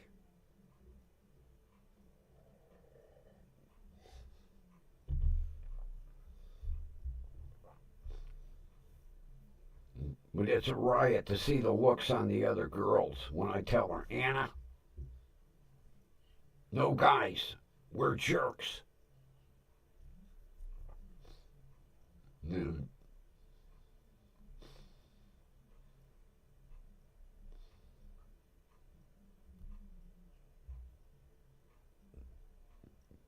Yeah, every time I tell her, she goes, I know, I know.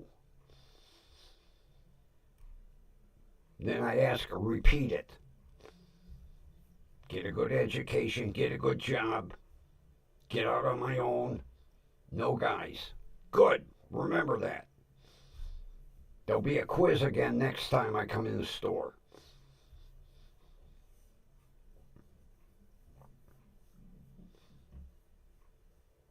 Not to mention, she's not only paying for her own college education, she pays rent at home. Now, I don't know how much. She just told me she gives her parents money every payday. And she's making payments on a car. Now, there is a girl with a head on her shoulders.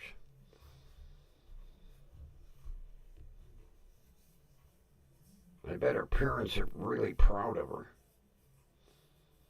I would almost guarantee her parents are taking that money and putting it in a bank account, unbeknownst to her, and then they'll give it to her one day. I hope so.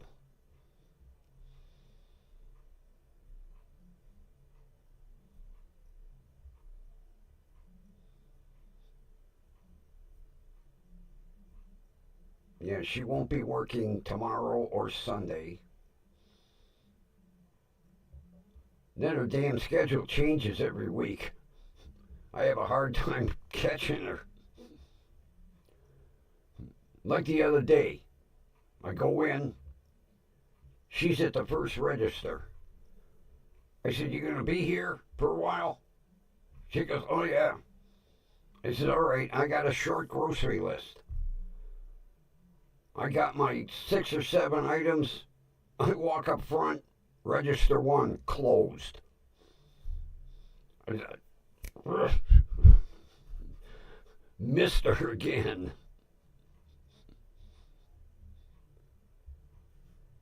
That's why I was surprised to see her today. I was like, "You're working a little late." She goes, "Yeah, I don't get off till 3.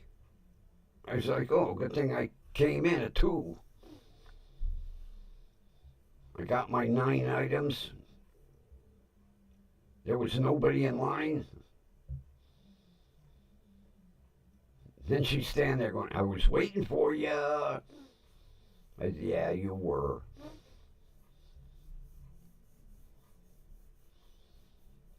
Makes my grocery shopping more interesting.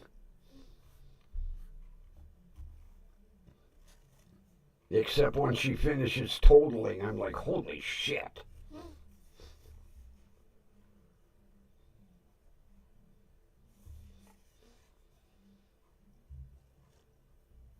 Oh, did you catch the news with that idiot over in Germany?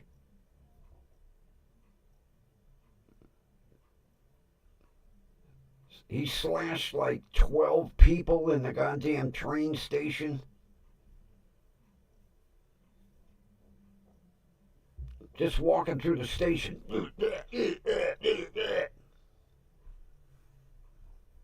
People are fucking nuts. That's almost as bad as that goddamn prisoner escape in New Orleans. It was like supermarket sweep. They were bailing out of that place.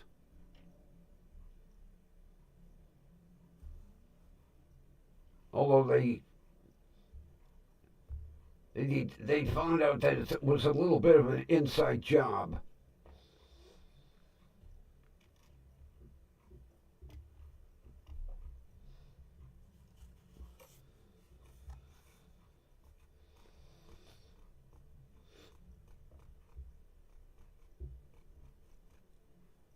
Yeah, whenever Anna gives me the total, I ask her, "Did you scan that stuff twice?" "No, I wouldn't do that." "How come it's so goddamn much?"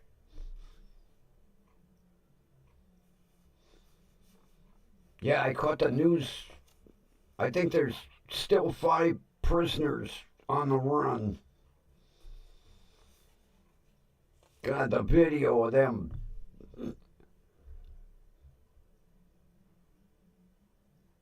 was like, "Yeah, here you go. Take off, guys." Yeah, they said this one gang leader threatened to shank this guy if he didn't unlock a door or something. So the dumbass did it, and now he'll probably end up getting double time, which he deserves for doing that shit.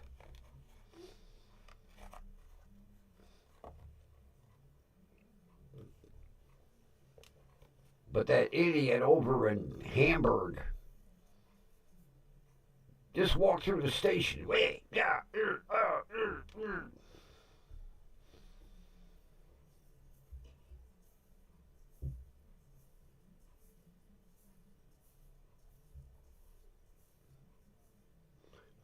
Oh my God. They could be in your backyard. Yeah, they said there's still 5 of them outstanding. And one of them is that gang leader that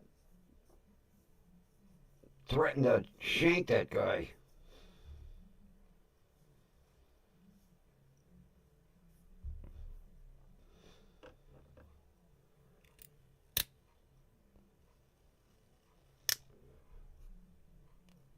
How do they alert? Do they blow like sirens? Do they set off like an air raid siren or something when they have an escape? To basically alert the population that they got to batten down the hatches?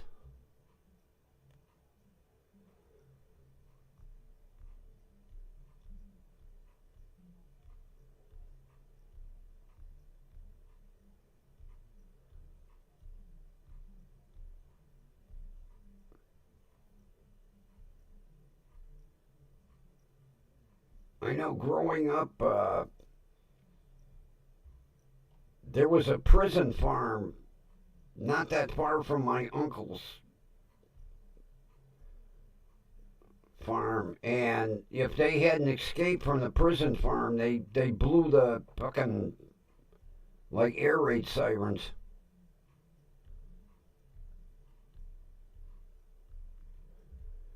Yeah, batten down the hatches. If it would be me, I'd have a 9 in each hand. Well, I don't have 2 9s, I only have one. I have a 9 and a 38 and a 25.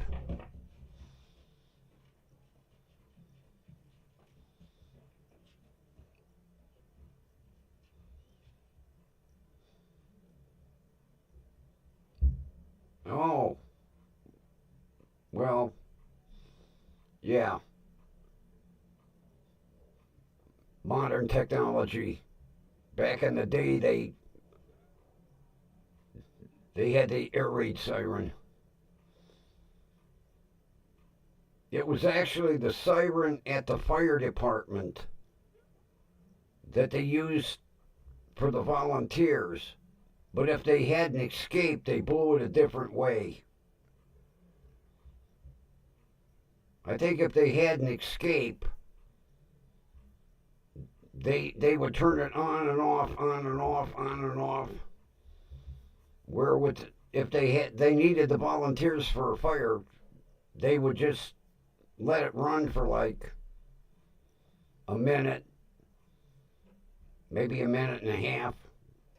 But the prison escape, it was like 15 seconds on, 15 seconds off, 15.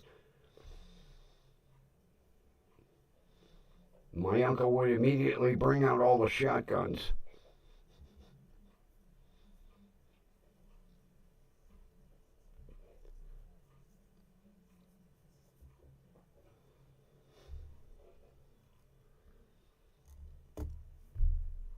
Well, people's, I think it's about that time.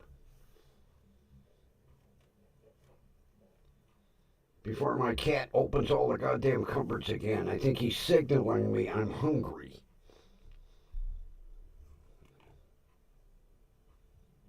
Poke his head out of the cupboard like, what?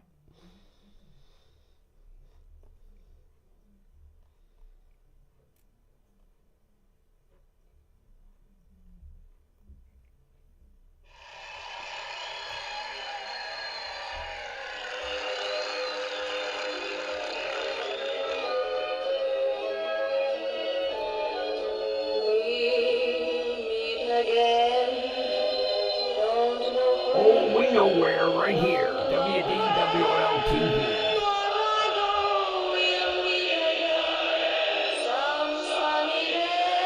And it's been an interesting chat tonight.